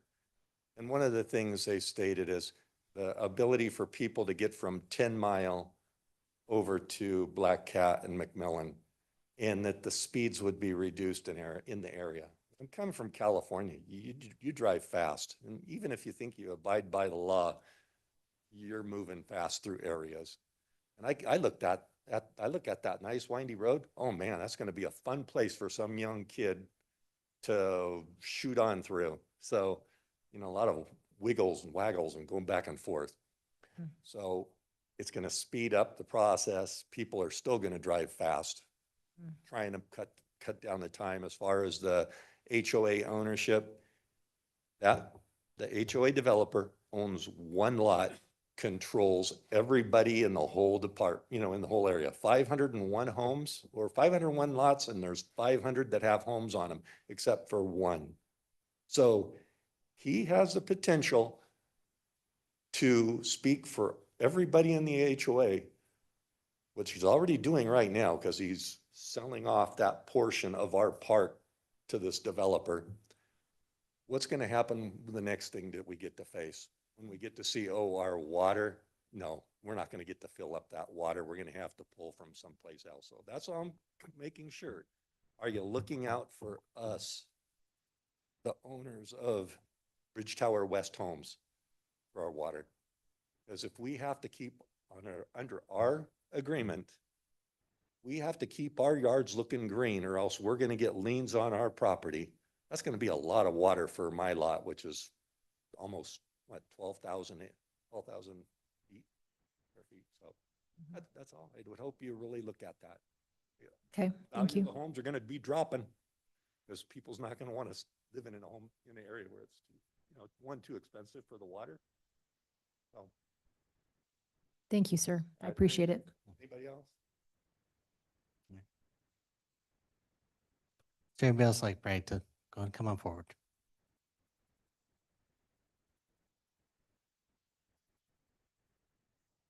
Hello, my name is Paul Elam. I live at 5127 north of CC Avenue there in Meridian, in Bridge Tower West as well. I guess to me, the saddest thing is that our community no longer has any faith in the city council at all. We were here a little over 2 years ago, I think, and at that time for the fight against the apartments that went in, I think at that time the only person who was here was you, the mayor, as well as Councilwoman Strader, and I think everybody else is newer since then, if I remember correctly. And we had this whole room packed. We had the room full. We had, I think, about 100 people online. Chris could definitely check the records and look that up. And there were a lot of reasons stated on why we had to approve that property on your behalf. I remember Councilwoman Strader said specifically that I will hesitate before I approve anything else that will impact McMillan. My daughter calls it Murder McMillan because of all the horrible accidents that happen on McMillan near the Walmart and going up to where the apartments were approved, and the apartments haven't even been built yet. So imagine how bad the traffic's going to get on McMillan when the apartments are built. Right now, it's already a nightmare, as John and the other people stated. So it's sad to me because this room would be full again, but they have no faith that you're even listening, right? So that's the bottom line, is that the citizens that live here and are paying our taxes here already, they don't think you listen. And you specifically said you were going to hesitate in approving anything on McMillan, but these communities that they want to build, they're going to spill out on McMillan. They're going to spill out on Gondola going in front of Pleasant View Elementary. Eventually there probably will be another road connected, but it's already a nightmare. I mean, I don't know how often you guys drive going by Walmart and 10 Mile down to Costco, but it's already insanely busy. And I would encourage you all, before you make this approval, to go and drive that during rush hour time, or wait till the fall when there's students going down to Oahe on McMillan and see what it's like. Right now, there's tons of construction on U-Stick. It's going to only get worse as more of these areas fill up. And I, like many of them, believe there is going to be a development there eventually. Many of us were lied to by the developer, Mike McCullum, and told different things about the way it was going to be constructed. Nobody ever knew that he was going to crawl back a large part of that beautiful park to give to this development. We'll all just have to bite the bullet, I guess, if you guys approve it. But we're tired. We're tired of coming here. That's why there's hardly anybody here tonight. And we just don't believe that you'll even listen to us anymore. We think the developers have your pockets, and more often than not that they'll fund your campaigns, and that's how they'll get so many things approved. The gentleman right here behind me that was in the black outfit, I remember being here not too long ago for another meeting, and his development company was denied, and that's because there was so much density in this small development he was going to build that barely any cars could come and go either way. So that was one time for a small community farther out of in Meridian that it was denied. But this is a major change with already apartments approved that are 234 plus units. That's going to go right there behind Walmart. And if you approve this too, well, the news we know is that you'll never live there because you would never want to deal with it. And if you wouldn't want to deal with it for yourself, you shouldn't want us to have to deal with it either. That's all I have to say. Good night. Thank you. Council, any questions? Mr. Mayor, Councilman Schrader. I don't have a question. I just have a comment, which is that I am very hesitant to approve new annexations off of McMillan Road. I've been very vocal about that because of the challenges on McMillan Road and the fact that it cannot be widened. What I'm struggling with here is that I do think this collector road will eventually help with the traffic situation. But you're definitely in a really tough situation. I also just want to say, for the record, because I think it might be good for you to hear, I don't take political contributions from developers. I never have. I think it's important for you to know that. I also work with my colleagues, and many of them do, but at least from what I see, they have a lot of tough conversations and make difficult decisions all the time based on what's in the best interest of the city of Meridian. So I'll respectfully disagree. I think you have a city council that listens to you very actively and struggles to uphold private property rights, which we're a state that has very strong private property rights, but balancing that with the interests of the city. Thank you. Is there anything else on this one? Okay. Is there anybody else who hasn't spoken yet that would like, let me go to anybody who hasn't spoken yet to see if they would like to provide testimony on this item. Mr. Mayor, there is someone online. What? Okay, if we can go to Marcy. Hello, Marcy Sutcliffe, 4085 West Ravenna Street in the Bridge Tower West North area. And I've lived in this subdivision for 5 years. And first of all, I want to say that I had many notes as I've listened to the developer proposal. And I was at the last meeting in person. And like many others in this area, I know this area is going to be developed. It's not a matter of if, but it's a matter of what. And speaking for Councilwoman Strader, I appreciate you're really the only one that's speaking up and giving any honest feedback and concern. But the connector road that they're proposing, it would be great if that were going in just to alleviate current traffic conditions, not to mention what these 500 plus extra units are going to be. So that's not really, in my honest opinion, going to alleviate what these new developments are going to contribute to the traffic congestion in this area.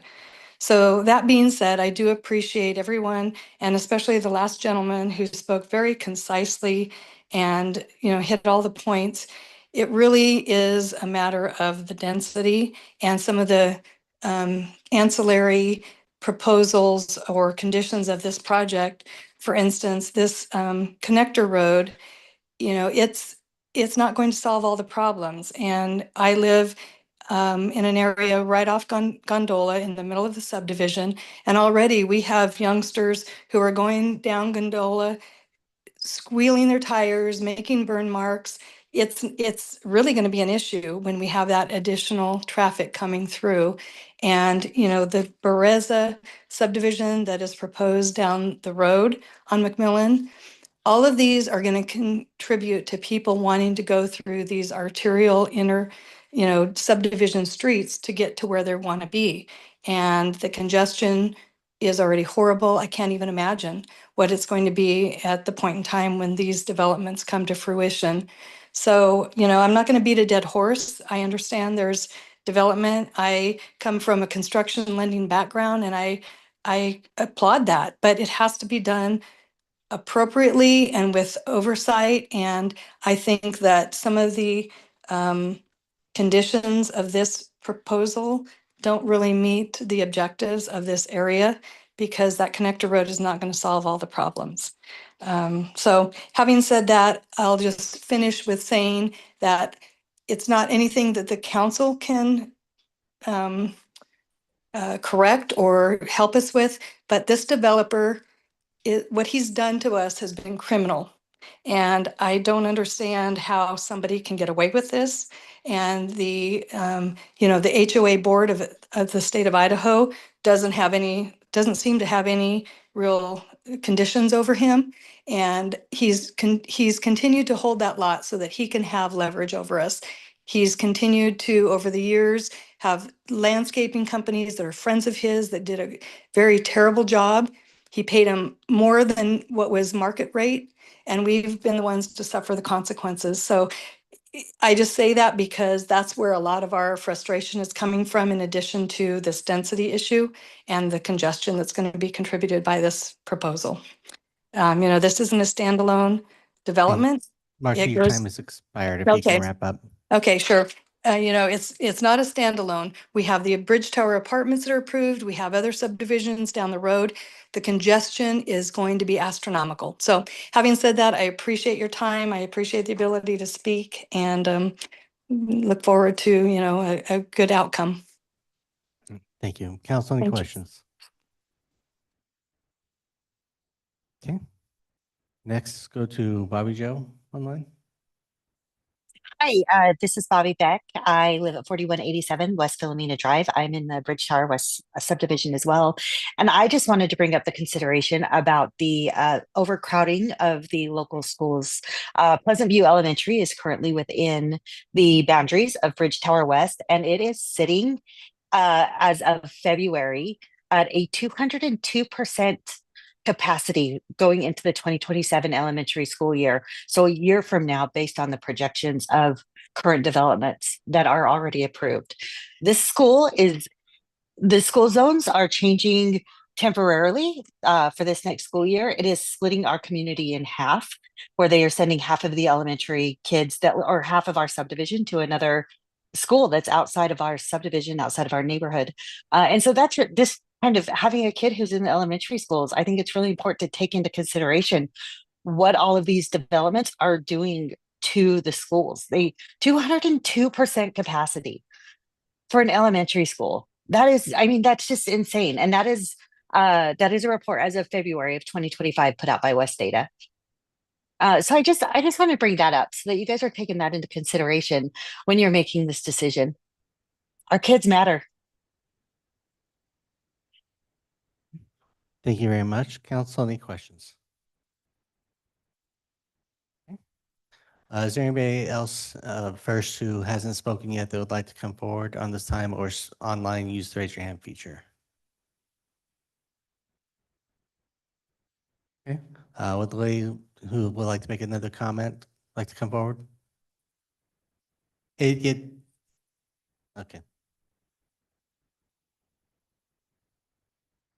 We can't get it on the record, so you either need to come up or understand that you may not remember what it was referencing, and I appreciate that, so.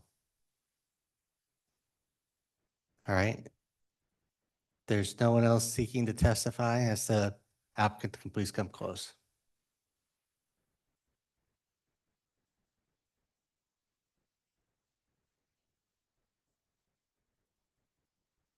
Hey, everybody, Heath Clark, 251 East Front Street in Boise. So I'll start with a couple of the questions that came up. One was the question of the spacing for the light over on 10 Mile. We have reviewed that with ACHD. The spacing would not preclude that traffic light. It really is just a question of the warrant. And as we mentioned, when that traffic study is done, once those uses are identified, then that's when that would be evaluated once again. With regard to water, this is a familiar one that the council has heard me talk about way too many times. When we develop, cannot interrupt the delivery of water rights for our neighbors. Water rights run with the ground. Those water rights will be allocated. To the extent that they're coming from the south, we wouldn't have anything to do with that because we don't have any of that property to the south. The property, to the extent that there's delivery from our side, it's currently in ditches. And so we would be tiling that. So in fact, the delivery would be more efficient as a result of all this, and we will not be boxing them out from their water. I think well, maybe the last thing, and maybe the thing that maybe has the most impact here. As I mentioned before, this, we do believe that this provides kind of the completion of the puzzle. It completes the grid. It provides that mid-mile collector. It's infill in a very real sense. But another element of this that I think is important is that when we look at how folks are going to use their property, there's kind of these different phases of how we make these decisions. The first phase is when we do the comprehensive planning. And that is really when people come into the room, raise their hand, and it's that more of kind of political process. We set that policy and then decide how things are going to be decided moving forward. From there, we then have a pattern that's in place, and that tells property owners what they can do with their property. It tells neighbors what they should expect with for their neighbors to do with their property and what people can do with their own. So in this case, I just think it's important to emphasize that this property has been comp planned mixed-use commercial. We have chosen to put the density on the very low end of mixed-use commercial, but still stay within what the city has planned for here. And as I understand it, that prior application that has been referenced a few times, did not make it to council. It was withdrawn, and it was withdrawn in part because it didn't have enough density. And so there was a recommendation for denial because it didn't match the comprehensive plan. So what we're hoping to just emphasize here and maybe give the council a little support is that there is a plan. The plan is mixed use commercial. We've proposed single family residential, not multifamily, on this property at the very low end of the density, and we would ask for your approval on it. So any other questions, I'm happy to respond to. Thank you. Council questions, additional questions for the applicant?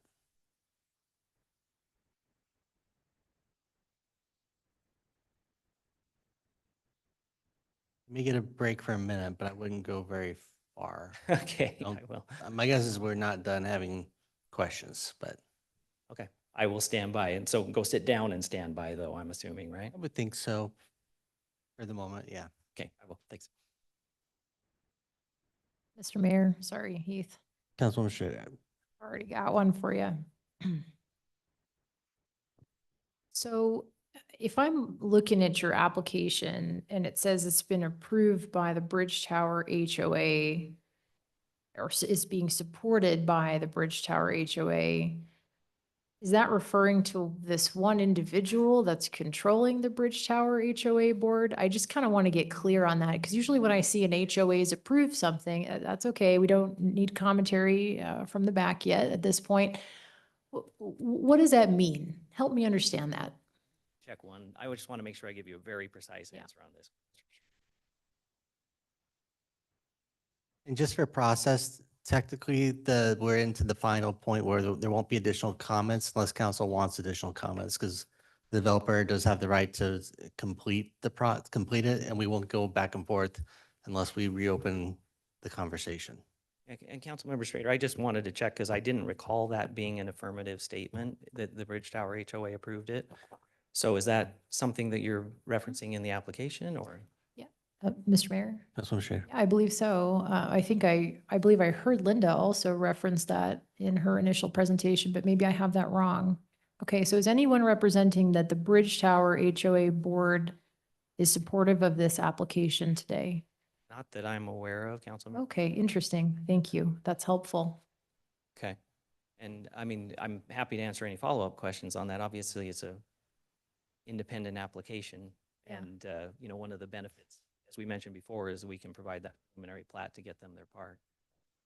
Mr. Mayor, Councilwoman Schrader. we all understand that. I just wanted to understand what you're representing that the Bridge Tower HOA board has or has not done. So that's helpful. Thank you. Okay. Mayor? Yes, Linda. Just for clarification on the city side, the only thing I mentioned was the park that they will be deeding back to the HOA. So no, nothing about their approval or recommending approval of any part of this application. Thank you, Linda.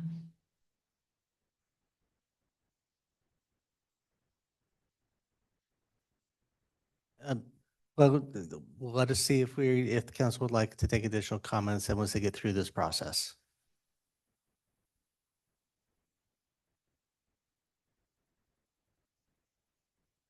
And yeah, and again, these are quasi judicial that have a process that has to be followed. So my job is to make sure the process is followed for everyone involved.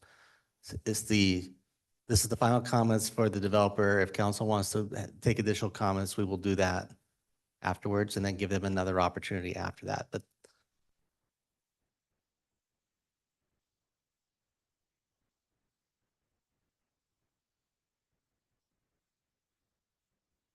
Mr. Mayor, Councilman Will Roberts. Mr. Mayor, Keith, what is the current size of the park that will be 10.2 acres that it's turned over to them? Am I understanding that correct, that those are two different sizes?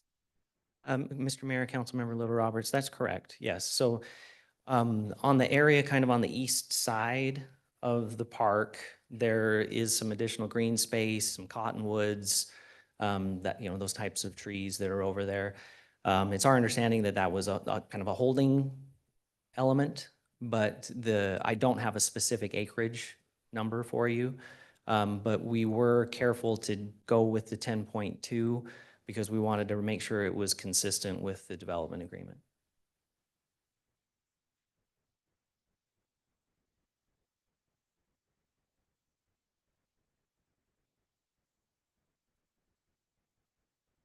Mr. Mayor, Councilman Schrader. just want to be clear about the park and make sure everyone has expectations that are appropriate. I heard a lot of discussion about rolling hills, usable space. Your application would turn over control of the park to the HOA board as it is today, correct? That's correct, Councilmember Schrader. Okay, and does not include any type of improvements of a park? All of the existing improvements. Sure, but there's nothing changing in its condition, okay. Ma'am, again, I understand, but we're here to have a conversation with the developer right now, or the applicant.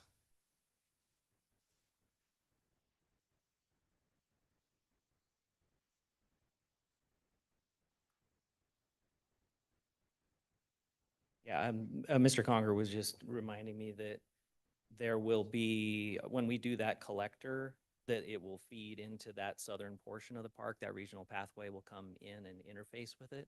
But that's really the only place that we're touching the landscaping other than the cutting it off to allow it to be conveyed.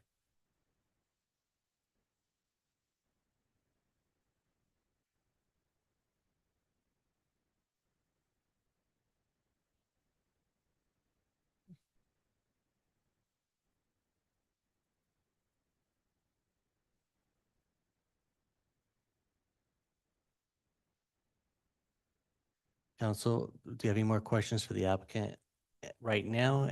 And or would you like to hear from the community again on this topic?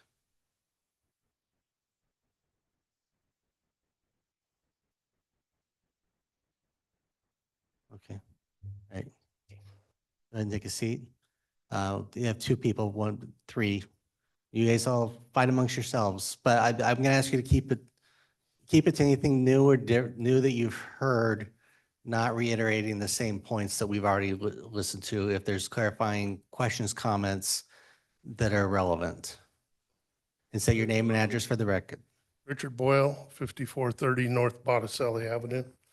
They are going to turn it over to the HOA. But the residents don't have an HOA. It still belongs to, I forget the gentleman's name, the developer. So they're taking it from him and they're going to give it back to him. I don't see a benefit there. And if you look at your map, as you can see, that dark green spot, that is our pond. Yep. Everything to the left is rolling hills. That area all over there is all rolling hills. There's a small basketball court just right there. And everything to the right, that's the pool. That darker green shade right there, that is park that will all be gone. From there, straight up, it'll leave a strip maybe 50 feet wide between the retention pond and the new subdivision.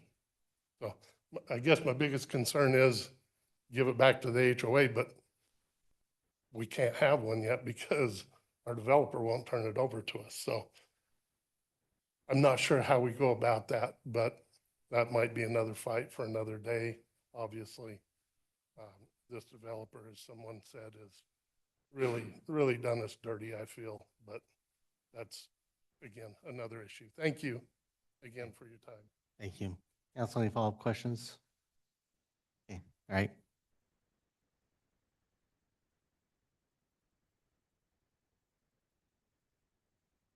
John Wyckoff, 5099 North Bolsena Avenue. And earlier in his comment when he was up here, the developer on this area stated kind of like, well, we might get access to the park. Did any of you remember hearing that at all? He said there might be an agreement where they would have access to the park and be able to, no, I guess maybe I'm hearing things, but that's what he was saying. And that is because Mike McCollum is going to work something out for his benefit. He is the one person and only person that's going to get to vote any change to our park here that we've thought we've had access to. So that's one important to understand. One person is going to get to dictate what 500 people in the community are going to have to live with. Not you, but that one person. So, and the other thing, he said that the water right that we have that comes from the McMillan, halfway that green stripe going all the way across over towards the park, that is McCollum Waterway. I think he just said they're going to tile it. Is that what he was saying? Is it going to be tiled? Yes. Because as I look at it, it's going underneath a whole bunch of homes.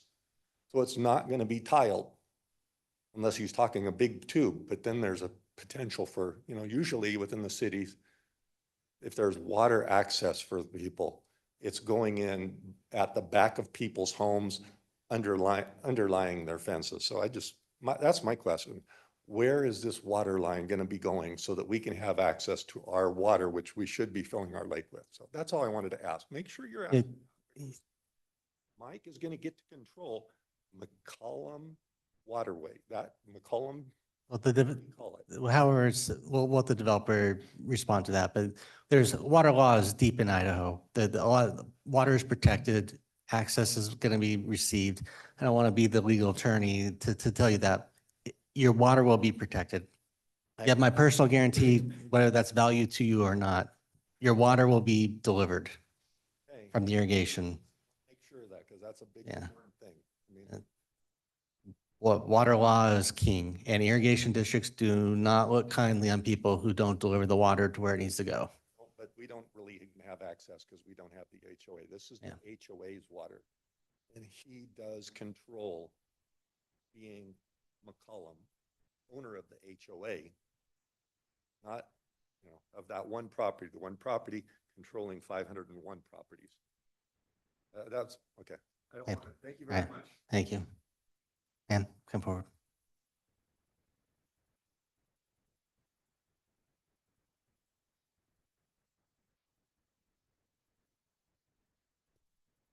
Hi again. My name is Patricia Fritchley, and I apologize for any outbursts that I might have had. I get really upset with lies. I'm just gonna say it, lies. I believe, Ms. Stratter, you had asked if our park, from what you're seeing, was going to be touched.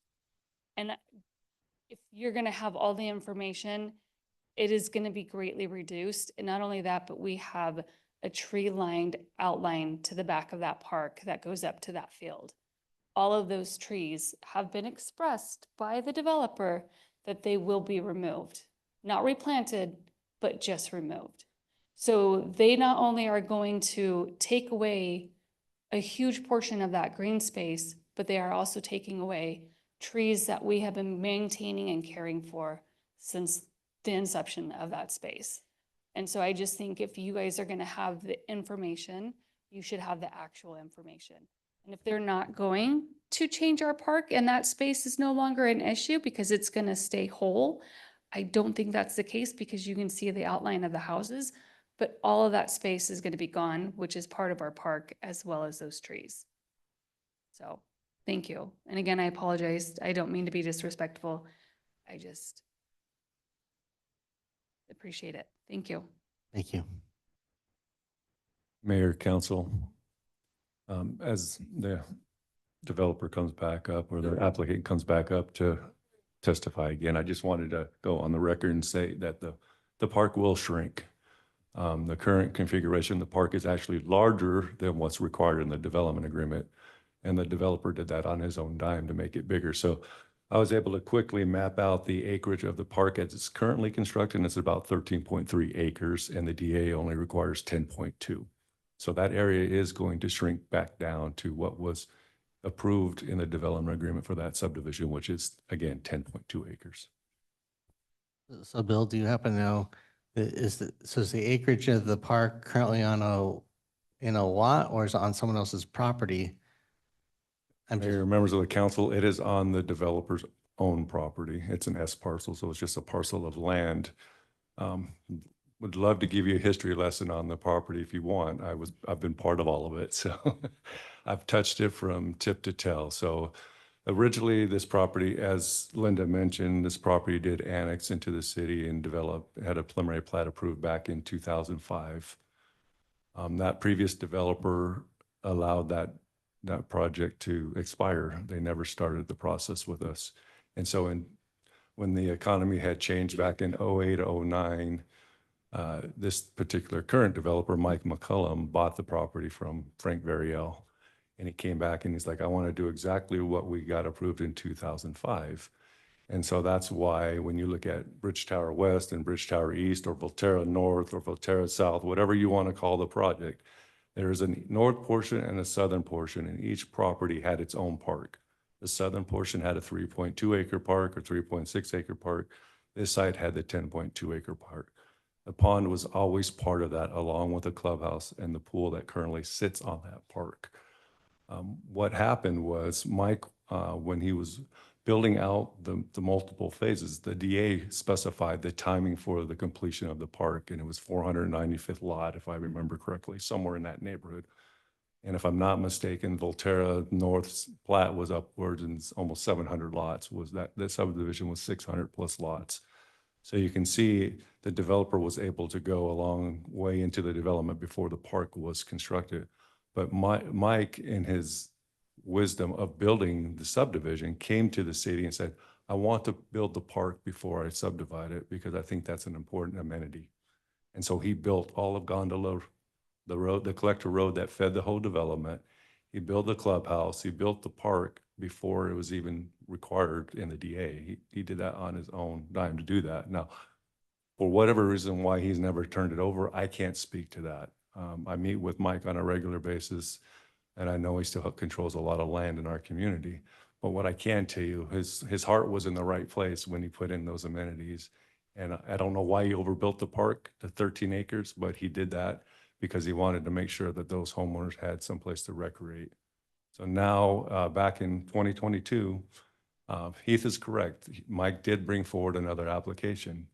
And I went to Planning and Zoning Commission, and they had recommended denial because at that time, it wasn't a density concern. It was mostly we were losing some of the employment that we thought we would get here. Because keep in mind, when this area was changed and under the current development agreement, there was a hospital plan for this. And with that hospital comes all of the medical uses that come with it. So again, the city envisioned an employment center almost like a Silverstone on this particular corner.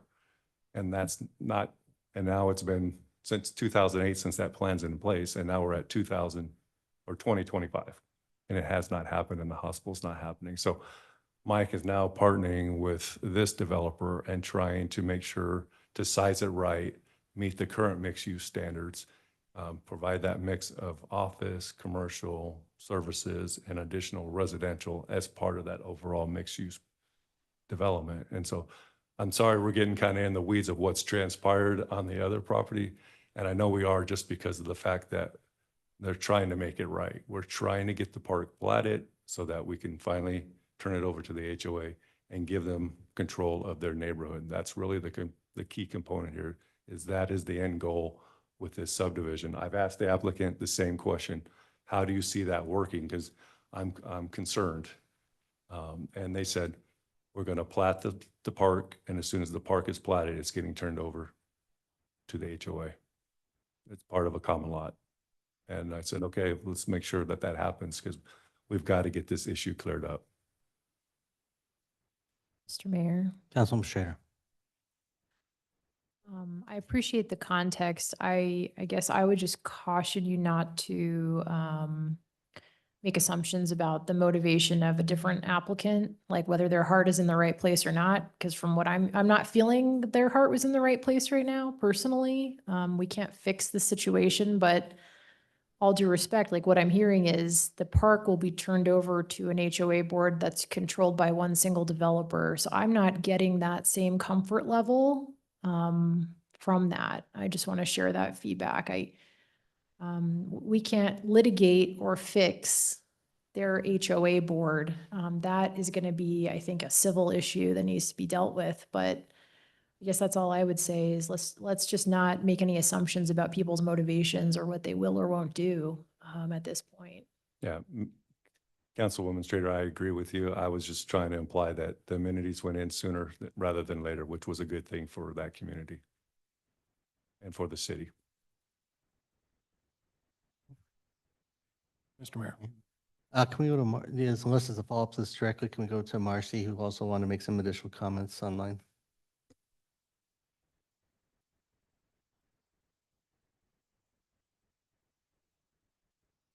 Marcy, you should be able to speak now.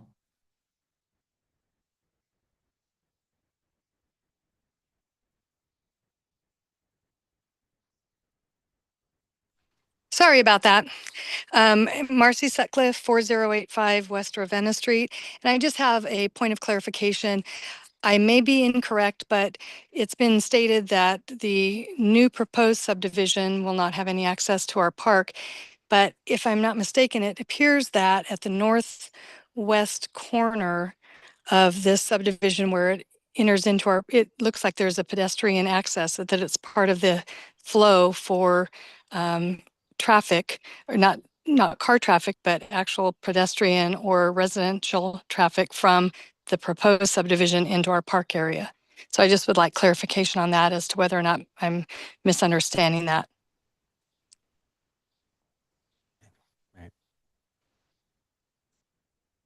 Well, we can have the applicant clarify that comment when we're there. So, Mr. Overton. Mr. Mayor, Bill, I wanted to thank you for giving us a little bit more of the history, understanding this.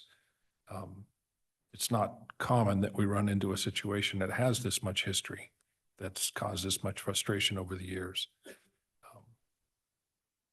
Just want to thank you both for what you presented and understanding to the folks that are here. We're not debating that this has been handled well by the original developer or the second developer. We're here talking about tonight's development, and that's what we need to keep our focus on today, because that's what we're here to decide. And history that you gave us is extremely important in trying to make sure that we make the right decision tonight. I appreciate it. Mr. Mayor. Councilwoman Schrader. If we have ACHD on the phone before the applicant wraps, I would love to hear from them just to get their perspective on timing for TIS, the likelihood of a signal eventually being put in here, and some more of that, just some context from them.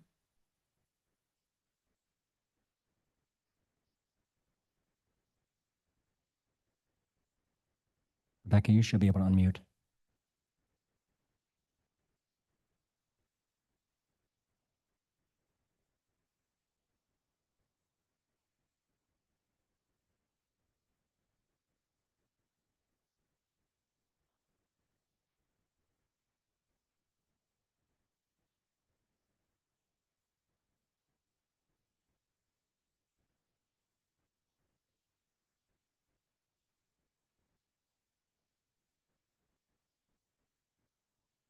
ACHD, are you out there? They're trying. The microphone goes on and off, but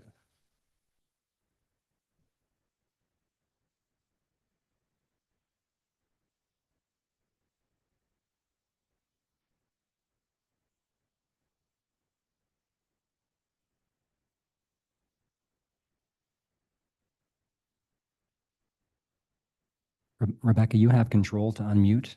I can't do anything from this end.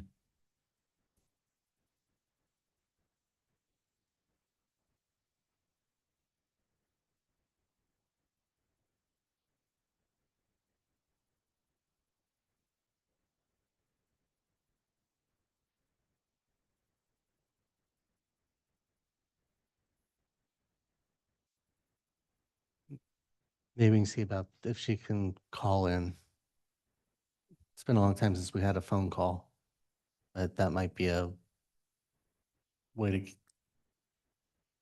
we're having troubles with technology.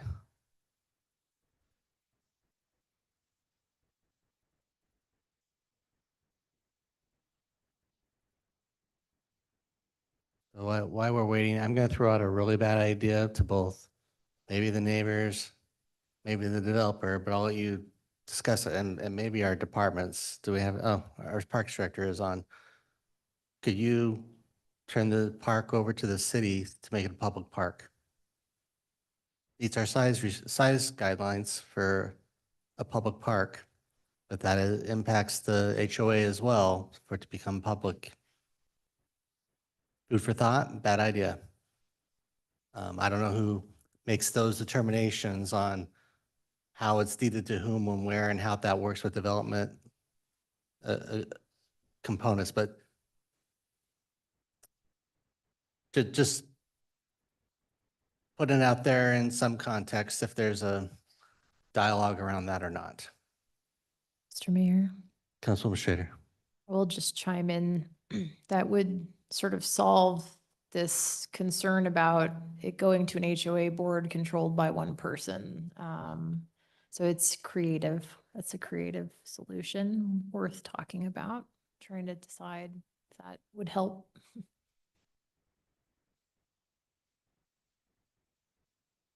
Rebecca, you're unmuted. Are you able to speak?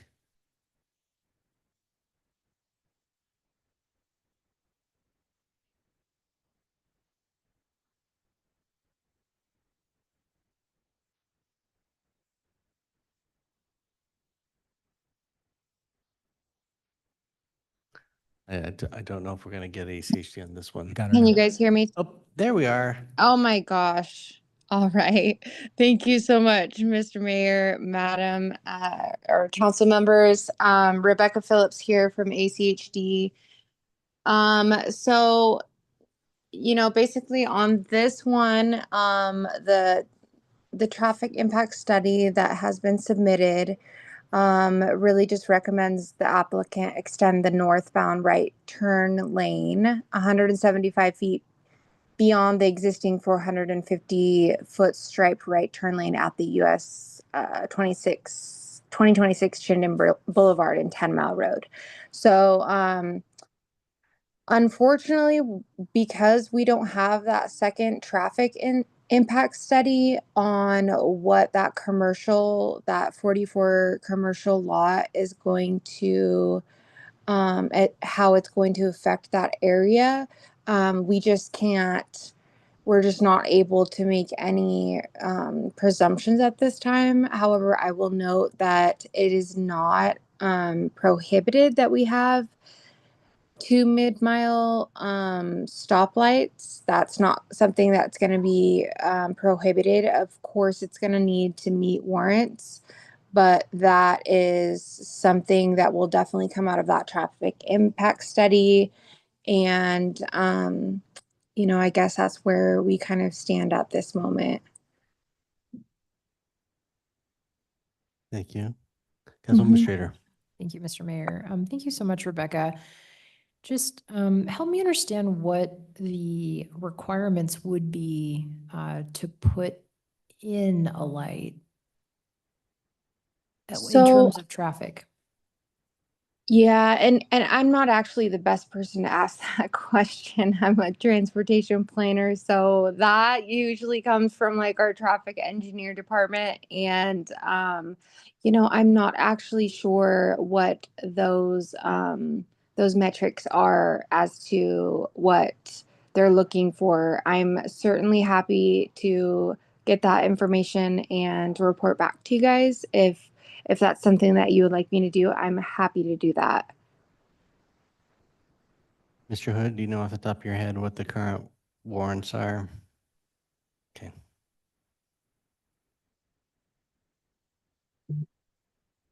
Any further questions for Rebecca at this time? And would the applicant like to come forward?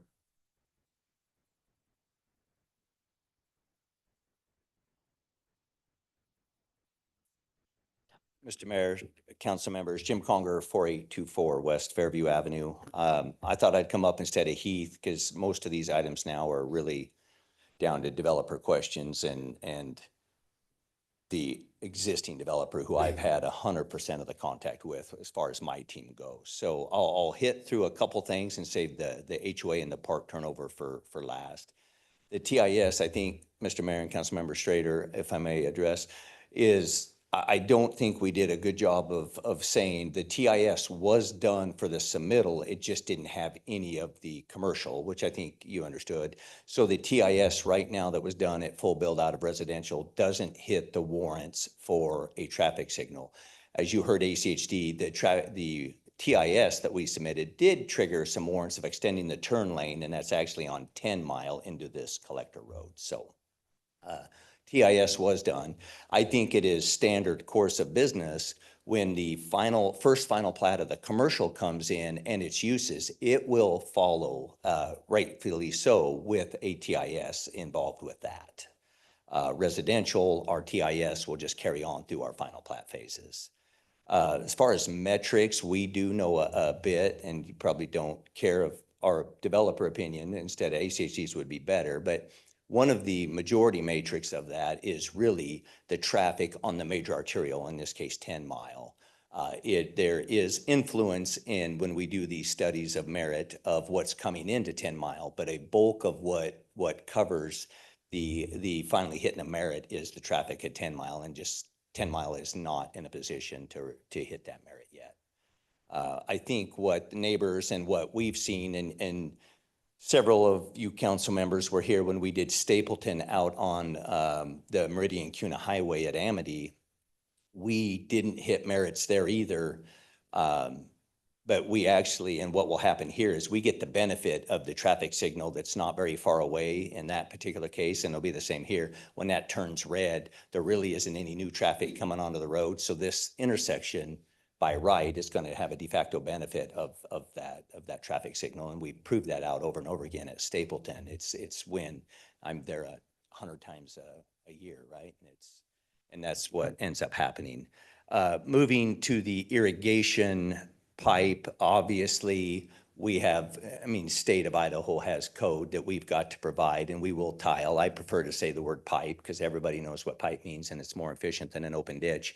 What never happens in a land development and is not the requirement is it doesn't go in the exact same location the ditch is in today. Those are relocatable per state code.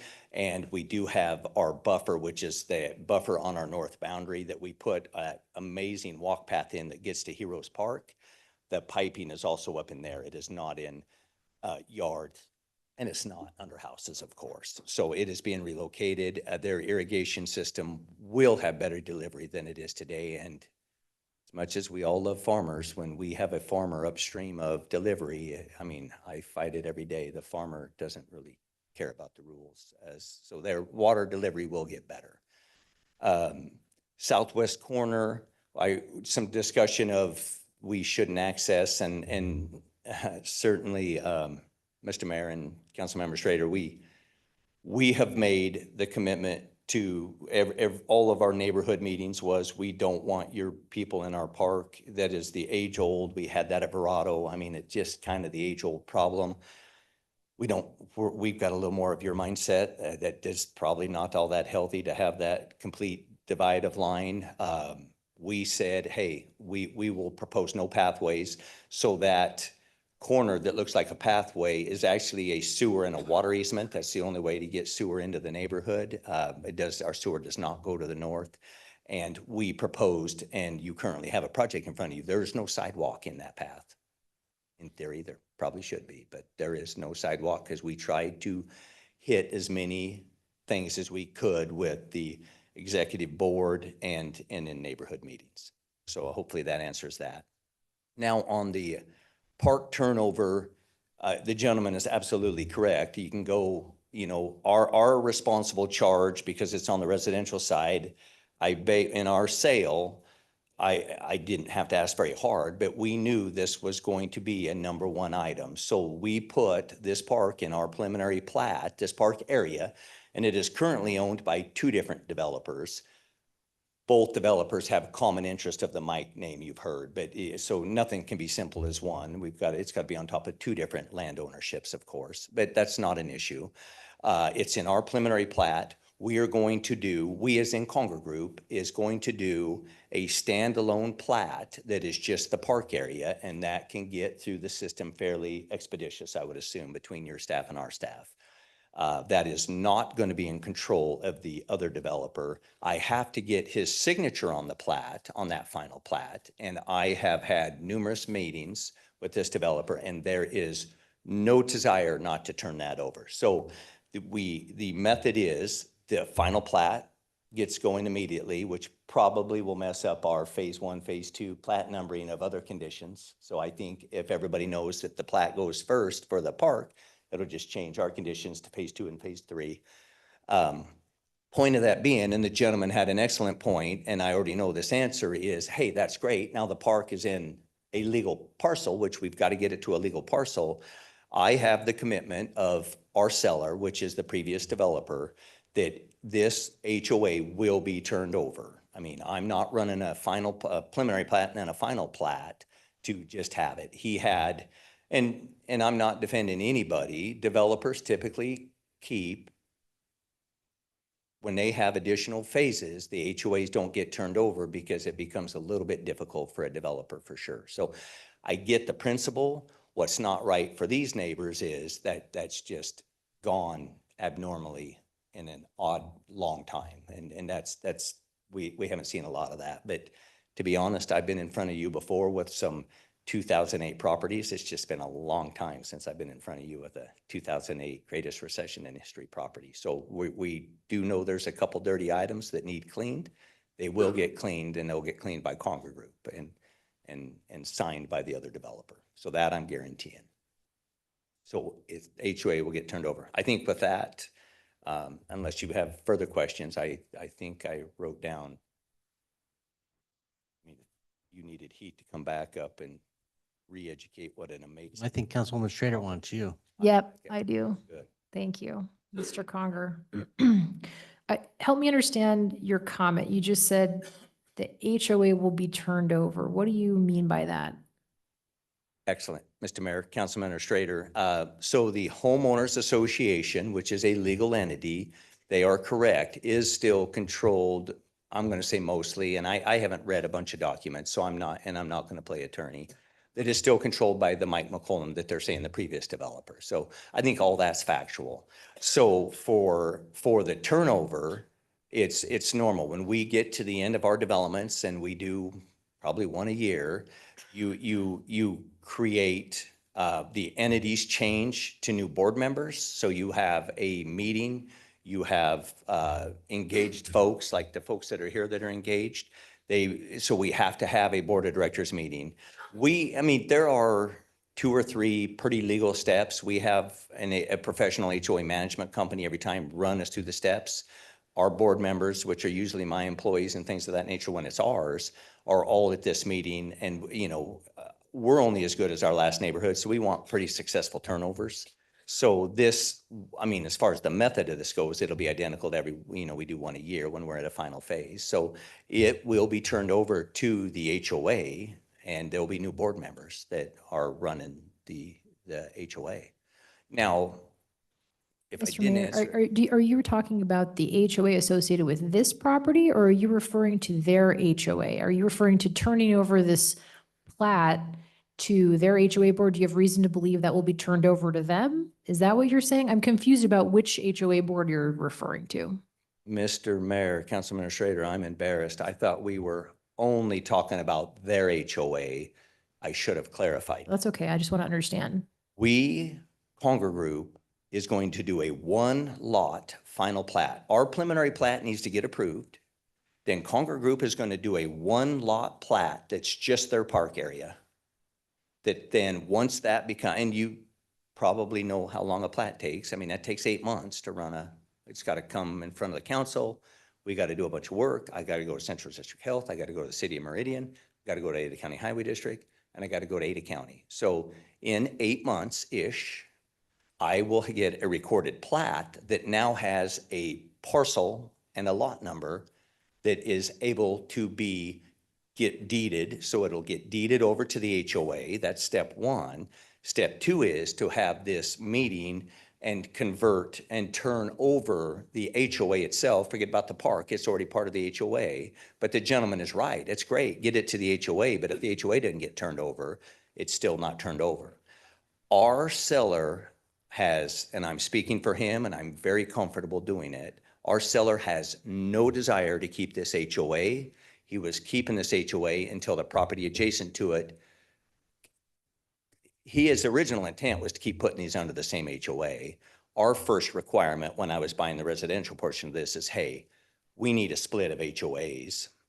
And so this HOA will get turned over as soon as that park gets through its final plat recordation. And then it probably takes 2 or 3 weeks after that. Mr. Mayor, Councilman Schrader. do you think you have a good enough relationship with the seller that you could get a letter from them that the city could be a party to that would memorialize this understanding that upon the final plat being delivered to him, if it hasn't already happened, that he'll turn the HOA over to these homeowners? Do you think that that's something that you could, I understand that's not your responsibility, but is that something you could do? Mr. Mayor, Councilmember Schrader, I feel we're part of this project now, so I do feel it is part of my responsibility. I think I can get something in writing. I don't have something in writing. I have handshake agreements and faces. I mean, everybody knows, as one gentleman said, why does he still want it? Well, he still wants it because he's got land that's adjacent to it and it doesn't have a legal parcel to get. He couldn't get rid of it tomorrow if he wanted to. It's sitting currently on 45 acres and 3 acres, right? I said it was 2 parcels. So currently it's on about 50 acres of land and it's not parceled out. So could I get something in writing? I think so. Okay. Will I get it to the finish line? I know so. Mr. Mayor. Councilman Schrader. Yeah, where I'm going with it is I've been hearing about issues with this HOA board and rumors about it for a long time. It's not in my district, but it's right next to my district. And you've got like 500 really ticked off people that are just completely, I think, at their wits' end with not having control of their HOA board. Like, this is a tough application. It's already been annexed into the city. I acknowledge that. It's an increase in density. The traffic situation is really tough. I would feel much better about this if I thought we could get a resolution and a light at the end of the tunnel for these folks on their HOA board being turned over to them, an end date to that, whether that's at the time that the park gets turned over, hopefully before, right? But if not before, maybe at that point. I'm just trying to think creatively about how to turn this into a win-win. And to kind of piggyback off of that, I don't want to litigate this up here, but is this the last piece of parcel? When he sells it, does he actually have any interest in the board, or are there other parcels that he still controls that he would be able to do it? But that's where I'm like, what point in time when this is sold, does he even have any authority or not? Or is it are you now a member of the HOA because you own the parcel? Mr. Temporarily. Mayor, That's why I'm like, for sure. trying to follow bouncing balls. No, Mr. Mayor, members of the council, the raw land is not part of the HOA. So I do not have any portion of it. And he does, as we said, still owns the one residential lot within the confines of those plats. That is what he is. And again, probably like about any. That at least answers developer. my question that this Now, park is not the linchpin unless he wants it to be the linchpin. Yeah, now, in fairness, by de facto, I think we all know the state code just changed and with HOAs, so there will be, I mean, if nothing happened, I don't know if Mr. Neri will correct me if I'm wrong, but if he were to do nothing, which that will not happen, or I won't be able to move forward, the new state code is, you know, once you get to 95% built out, you're not able to keep one last lot. So he would trigger on the new state code that's going through the system. Does he trigger in it or is he grandfathered under the existing law? I don't know the answer to that one. I don't know that answer either, Mr. Mayor. I didn't read a grandfather clause and I did read parts of it, but. It's the state legislature, so I'm not going to pretend to know, understand. Council, additional comments, questions for the developer? Mr. Mayor. Councilman Little Roberts. Mayor, Mr. Conger, thank you. Had mention of trees that will be coming down with the 3 acres or approximately 3 acres being split off. Is there any opportunity to give them kind of a finished product between the park and your new homes being built?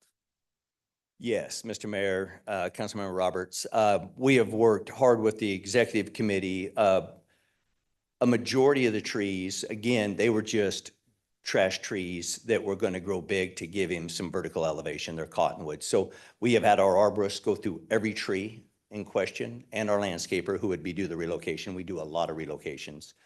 Out of the, I mean, all the cottonwoods and the trash trees, no one will relocate and nor do we want to.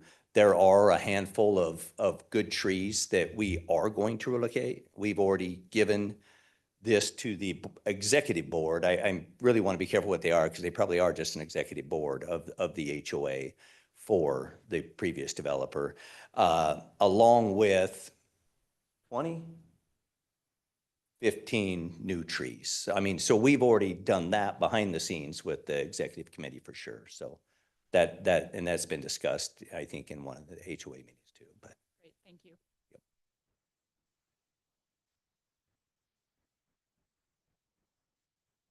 Mr. Mayor. Councilman Whitlock. Mr. Conger, maybe just a statement of where my head is and what I'm thinking, and then a question. I'm a believer that the comprehensive plan means something, and when we have that plan out there, you should have some expectations as a developer of what you can or can't do relative to a parcel or a property that you purchase. So that's my first statement. My second statement is, I love the concept of the 15-minute city, and I think if there's any place in Meridian where you can walk and access schools, shopping, the amenities, and I appreciate the points on the amenities that you have in this development. I think you've hit the nail on the head when it comes to the 15-minute city and locating these homes and this commercial development in this part of the city. So I applaud you for that. I'm still sitting here kind of struggling with Mr. Clark's statement of maybe setting a record for the number of meetings you've had to have with the city to work through all of that. I don't know if it's a matter of a square peg in a round hole or why we had to have a record number of meetings. I hear the neighbors and I hear the concerns. Most of those are centered outside of what you're trying to do. They're centered with the relationship with the current controller of the homeowners association. But again, I'm wondering the number of meetings, the number of issues that you've had to resolve tonight. As I read through the record and came to this meeting, there were still some conditions that had not been fully agreed to, and Mr. Clark's testimony tonight was phone calls today, as late as today. And in his testimony, he said he had agreed to those final conditions, 1G, 1P, and 1U. And so, again, the project could move forward. But can you just give me some comfort? Have you rounded the edges on that square peg to the point where this does fit? Excellent question, Mr. Mayor, Councilmember Whitlock.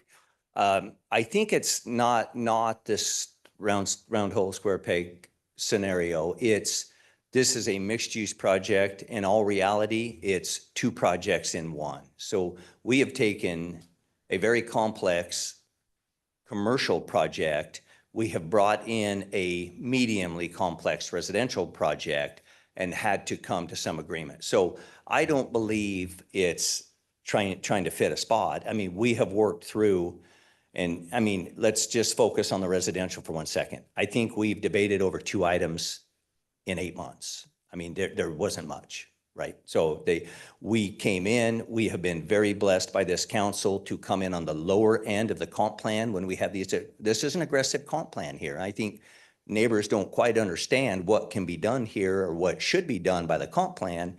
We have been very lucky to come to council and come in on the short end of density. And I don't want to get myself into a denial, but we're at 7 units and comp plan wants to split the difference and be at 12, right? I mean, so we thought we would have that luxury of bringing in the low density, the single family for sale. We are as close to a max. We are not the same lot sizes, but we couldn't get less or we won't meet the comp plan. So that really wasn't a lot of debate.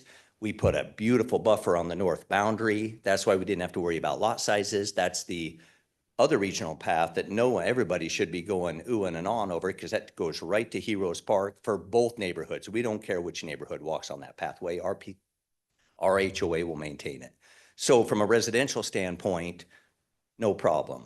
Now we come to the commercial, and again, Heath had mentioned this collector road is an amazing tool for finishing off really 4 square miles, but let's call it 2 square miles to be safe. But it's also an amazing buffer between the two. So our uses, so we had to get that right. We like the circuitous because we think it will also be a little bit of traffic mitigation as well, but it was to get the commercial to the right size of what we thought. So the commercial, in unfortunate wisdom of a previous developer in 05 and 04, to get Walmart there during the Great Recession of 08, he gave away the farm on deed restricted. And that commercial is so deed restricted, it's this thick. So again, staff has been nothing but amazing. I've been a little bit pushing back. They've been a little bit pushing back, and I'm the one to blame out of my team for that. We already, and again, I'm fighting for I will not retain the commercial, but to get this project approved, and this developer would not mind it sitting longer. We don't want it to sit longer. The HOA current members shouldn't want it to sit longer. I had to get a commercial approval that was acceptable to our seller. It already has deed restrictions this thick from Walmart. He can barely do anything on it. Then I get staff kind of starting to put another layer of restrictions. I mean, at some point, we need to get a project approved that's going to be amazing for the city, but also survive and not become second tier, really, I mean, garbage commercial property. So from that standpoint, 85 or 90%, they can correct me if I'm wrong, were all commercial conditions that we had to work our way through to what is right for the city and what is right, not for me, not for the developer, what is also right for the city and usable product. So 2 projects in one made it very big. We were gonna split them and come in with 2 projects. We just got done doing a mixed use with this council earlier where we only had the residential because our seller didn't want to go in. We felt everybody was a little bit upset we didn't have the commercial with that. Here we come in with one that is commercial, and I'm getting questioned of maybe it's not right. I mean, it's hard. And we need the most viable commercial. The city needs the most viable. I mean, we don't want garbage. We don't want whatever garbage is, but and you're only going to have a little bit of second tier office. That's just not viable. So it was super important. I think Heath hit that part on the head. super important to get the right condition. Because what we do see is if you just get a bunch of bad conditions in there, he's going to be in front of you with 5 DA mods in the next 7 years. And that's not healthy for anybody either. And what the commercial user needs is an approved preliminary plat. And that way their final plat, traffic studies, and the last of the conditions in the final plats can all come in about a 5-month process. If we didn't put him in our preliminary plat, they would have an 18-month process like we have right now to get through a preliminary plat, then a final plat, and you'll never get a commercial user. They won't wait that long. So I think it's complex. I think we've done an amazing job. I know your staff has done an amazing job. It's just, there was a lot of getting it right. Mr. Mayor, Councilman Overton. Mr. Conger, I almost want to ask you if you had a chance to go back in time, if you would touch this piece of property. Because it's been sitting there for 20 years since it was annexed into the city. And we've got a room full of people that are really frustrated with somebody who's not here, who caused all this grief, that put you in the position. You're really not mad at anybody in here. I know you're venting at city council, you're venting at developers, but the problem is the person you're really upset at isn't even here.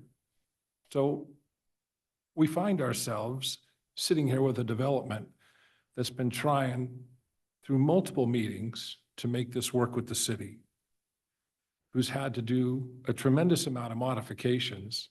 And I like looking at the transportation solutions of the collector streets that this is going to bring to help alleviate all the traffic coming out at one way. Now, it won't be till phase 2 or phase 3, if the phases change, that second stretch will be built. But if it wasn't for the fact that we look at future planning, we'd never get anything done in this city, because that's how we do things. We have to look at how a first phase and a second phase and a third phase comes in, and how we eventually get to those warrants and we get those signals. And if we don't take those steps, we never have those things happen. And I need to thank you and your team, because this has been a lot of work. And at the same time, I need to understand that the neighbors sitting over there, they're very frustrated and very justified in their frustrations as they come here tonight. But I just got to make sure it's on the record that a lot of the frustrations here tonight are not for people that are sitting in this room. And you've taken a lot of heat that you didn't cause. And I appreciate the work you've done. Mr. Mayor, Councilmember Overton, no, we definitely appreciate those words. Yeah, I don't think my team wants to do it again. I would always sign up to do it again. We love Meridian. A majority of our land is in Meridian. We understand Meridian. We are always blessed to be on the comp plan committee, zoning committee. So no, we knew this was a mess going in. None of this is a surprise. We knew the HOA and the community members were not happy. And so none of this did we get blindsided. We are, if nothing else, and I've been it for 30 years, we are solution-based, and we will get to the finish line, and we always do. Mr. Mayor, one quick follow-up. Councilman Overton. And because you know me from previous statements I've made, and I need to make sure that the residents that are here hear this clearly, because we've dealt with this in many different places in the city. But I was terrified this was going to come in as a multifamily, high-density project. Yeah. Because when I looked at that area, I figured that's exactly what we were going to see. And when I see a project coming in all the way down to 7 dwelling units per acre, that makes me very happy, especially when I can say they're all going to be single-family units, which is going to meet a need. We're not trying to claim that this is affordable housing, but it's more affordable housing than a lot of the housing we're seeing in the city. And it's what we need. It's where we need it. And we can't get caught up in a lot of the arguments about our elementary schools and what West Ada School District needs, because we talk to them quite often, and they are constantly modifying what they do based on city growth. Not this year, for the last 40 years. They constantly modify what they have to do at their different cities, our different schools, based on growth of the city. They react to decisions that are made up on this dais. And they're not trying to tell us not to build. You don't have West Ada saying that.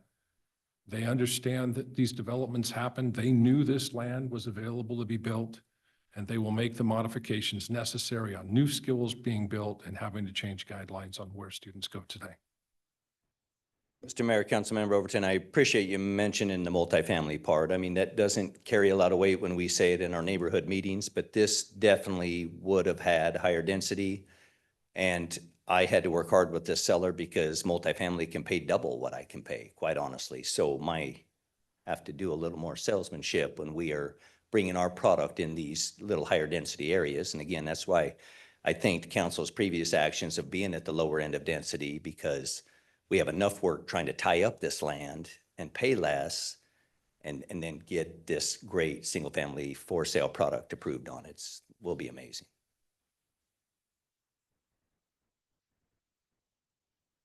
Mr. Mayor. Councilwoman Schrader. Yeah, I think maybe I'll just give you a sense of where I'm at. To me, it's tough. I see some challenges. I think there is a real traffic concern in this neighborhood, and there's a real traffic concern on McMillan. I think long-term, this collector helps alleviate that, but it's going to create, I think, a worse situation in the near term. So that's a struggle for me. I do care a lot about the schools being overcrowded. That's not a surprise to you. I think I've said that in every meeting I've ever been in, so that wouldn't shock you. This has already been annexed in the city, and for me, the bar on annexations is incredibly high. This has been annexed already. I can be supportive of this if you came back with a letter that made it so that the seller basically agreed to turn over their HOA to the actual residents of Bridge Tower within a certain time frame or upon delivery of the final plat for the park.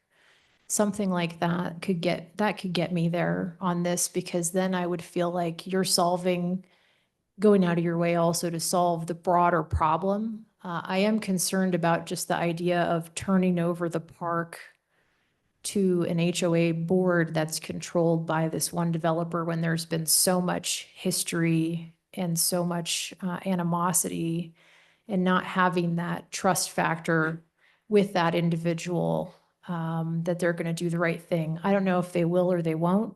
I have some concerns around that. That's what it would take for me tonight. There's 4 of us here plus the mayor. I'm sure you want to hear from everybody where they're at. That's what it would take for me to approve tonight, or in the subsequent meeting would be that kind of a letter. Then I think I could get comfortable, because I would feel like we're actually, kind of solving a longer term issue that I'm concerned about. So hopefully that helps give you some insight as to where I'm at. You bet. Mr. Mayor, Councilmember Strader, as far as schools go, I mean, we've worked hard with schools. We definitely agree with Councilmember Overton. I mean, they do this for a living, and doesn't mean the oversight of the council and stuff hasn't been good, because 3 or 4 years ago, your guys' pressure actually probably did a lot of good. The school district did not provide a letter to begin with. We had to beg, you guys begged. The reason they don't give letters, which is not every time, is because there's nothing to write about in this particular case. They already made an action to redistrict.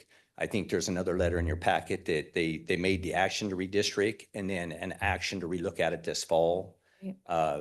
Be very, very clear. This school district knows, and I'm making a bold statement here, these last of built out neighborhoods, they are going to end up, if you can see their enrollment from kindergartner down, they are on a downslide, not the new areas like the Fields where you're going to see me in about 4 weeks.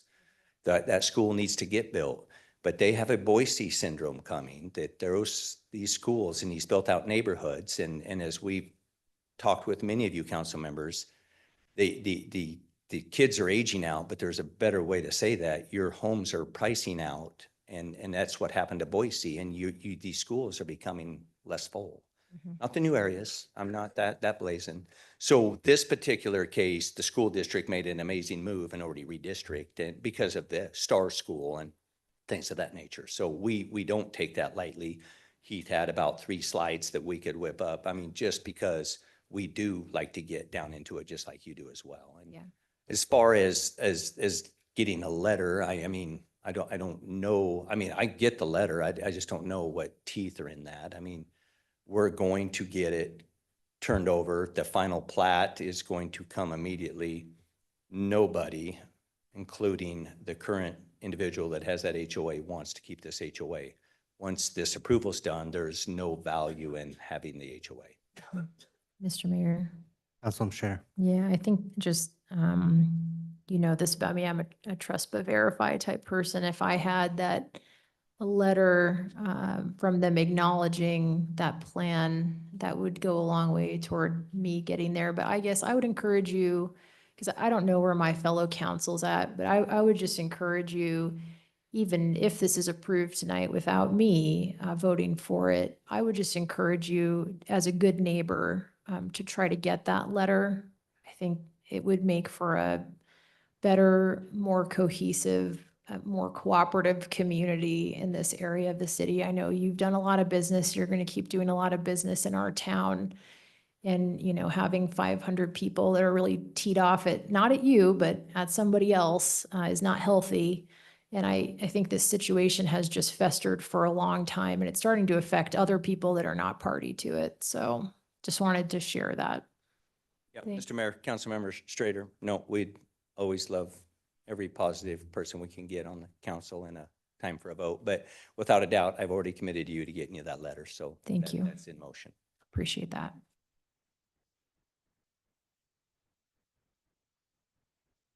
Mr. Mayor. Councilman Will Roberts. Mr. Mayor, Mr. Conger, just since everyone else has kind of said where they're coming from, first and foremost, I appreciate our team and your team going back and forth and kind of just refining things because, as Heath mentioned earlier, infill's not easy, and this one really wasn't easy. I appreciate Bill with the history, giving that to us. I think we've still got some challenges, of course, with traffic that we really have nothing we can do until your collector is done, should this pass. But I think that in the long run, that creates a better scenario than the current, and appreciate the density not being multifamily housing. And so with those things, I mean, there's some tricks to this one, as you've already gone through with the water and things like that. And I shouldn't say the water because we know that will be taken care of, but with the park that's got the pond and things like that. And so I think if you can get a letter, that really does help things. But in the meantime, I will go ahead and support this project. I appreciate the work that everyone has gone into. I'm sorry that it's not what the neighbors would call ideal, but I think that the lower density is a win in the long run. Thank you.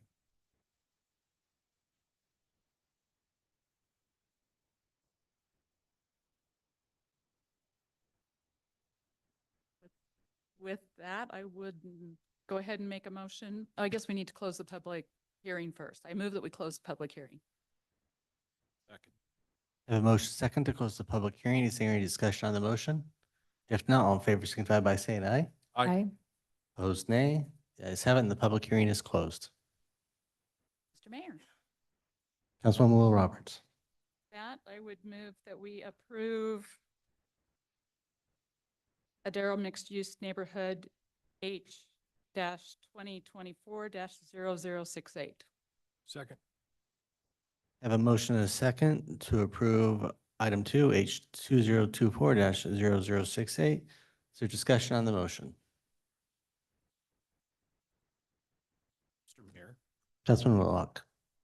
I'm going to support the motion as well, simply because I trust Mr. Conger will have the kind of conversation that needs to happen with the owner of the other, well, the developer of the other property, and get a commitment that I think the residents can be satisfied with. I think this, as I mentioned earlier, is this 15-minute city and able to walk to many of the amenities helps with some of the traffic concerns that we have with an infill project. I think think this is an ideal location for what the developer is proposing here. So I'm going to be supportive of this motion and appreciate the fact that Mr. Conger is willing to help alleviate some of the concerns from the neighbors in Bridge Tower. Mr. Mayor, Councilwoman Schrader. I'm going to be voting no tonight, but I do want to explain a little bit. I actually do have faith that Mr. Conger will have that conversation and that he will do everything within his power to make that happen.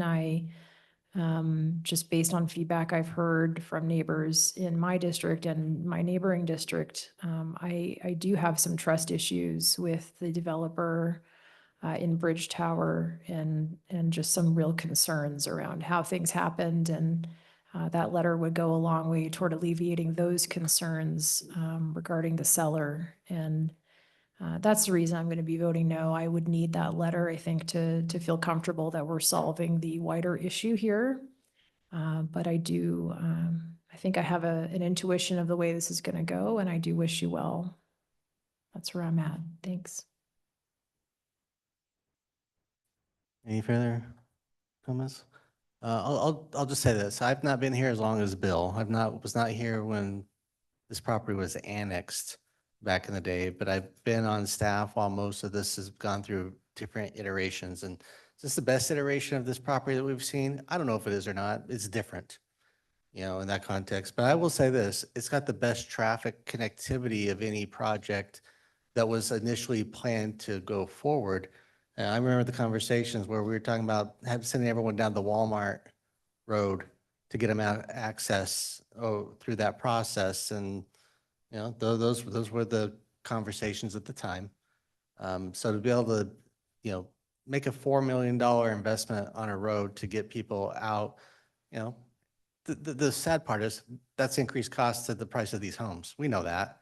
We know the developer's not taking this out of his pocket just to say, here's a nice little donation and it's going to be part of it, but it's an important part to try to make this area function and do that, and having people that step up at the right time to make those, I'm going to call it concessions, because there's certain times when they're warranted and there's certain times when we would like to see them happen. Some of those things are the real value to the timing of this project. But, I'm not, who knows where we go? We still have another parcel that is part of this general area that may or may not develop under how it was proposed. So we're probably not done completely with this area, to my knowledge, but it's at least a good step forward to getting this area continue to build out in a way that hopefully provides people, businesses, network of transportation. And as has already been mentioned, between the schools and, I don't know how much Highway 16 will impact this part of 10 Mile. It may quite a bit as people dump off at U-Stick once Highway 16 is in. We'll see. The proof will be in the pudding, and we hope that the end result is the best benefit for the city. So with that, I'll ask the clerk to call the roll. Thank you, Mr. Mayor. Little Roberts. Aye. Overton. Aye. Strader. No. Whitlock. 3 ayes, 1 nay, and the item is agreed to. So, thank you. Good luck. I guess some of you are sticking around for the next one. I don't know who all. Do we need a break, or do we just want to move forward? We're going to take a 5-minute break. I know it's going to be real quick. We're just going to take a 5-minute recess for items. Yes. 5. Thank you. I needed to stand. Oh. Slowly stand. Oh.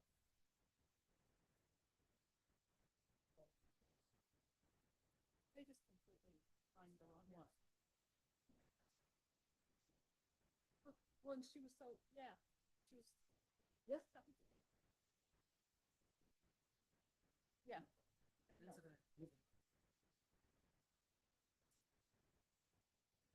Oh.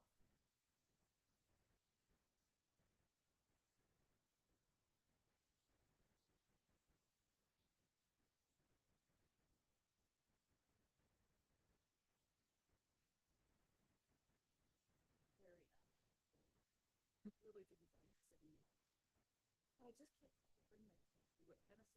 which is this. No, I got it. Once I move. fine.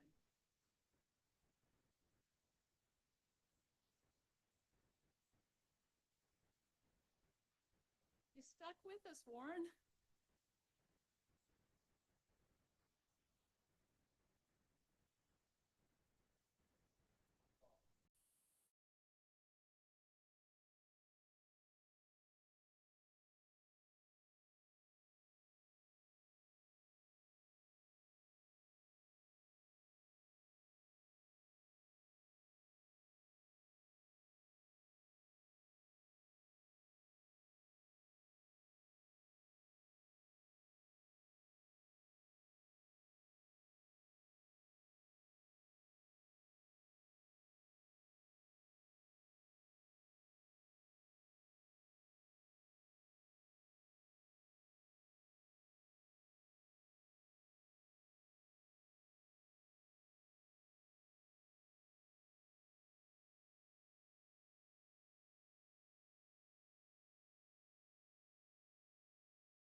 All right, council, we'll go ahead and come on back from our break and we'll move on to item 3, which is a public hearing for Stapleton number 4, H 2025-0024. We will open this public hearing with staff comments.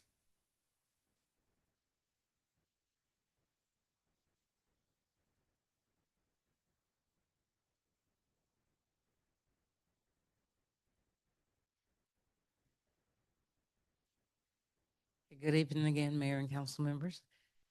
So what we have before you is a vacation. This site consists of 0.104 acres of land. It's zoned R15. It's located at 238 West Newark Street. It's to vacate a 3-foot easement for public utilities, pressure irrigation and lot drainage. It's encumbering lot 31, block 3 of the Stapleton subdivision. So the applicant requests approval to vacate this easement. A new easement will be reestablished as a result of the property boundary adjustment.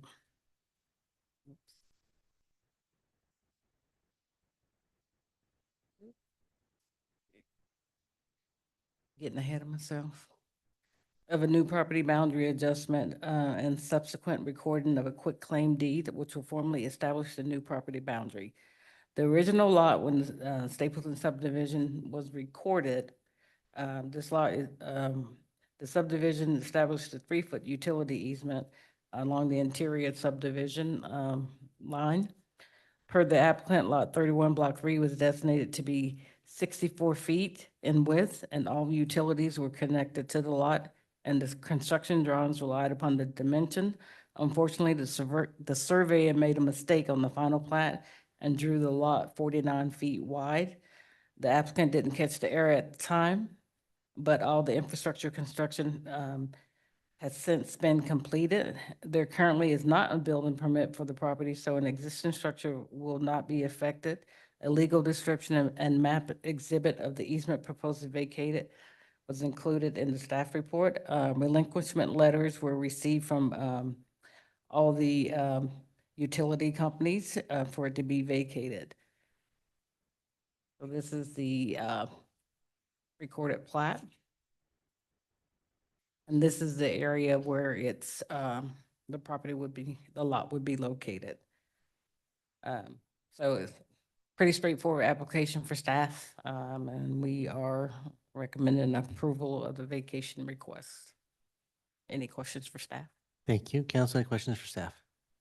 Okay, seeing none, would the applicant like to make any comments?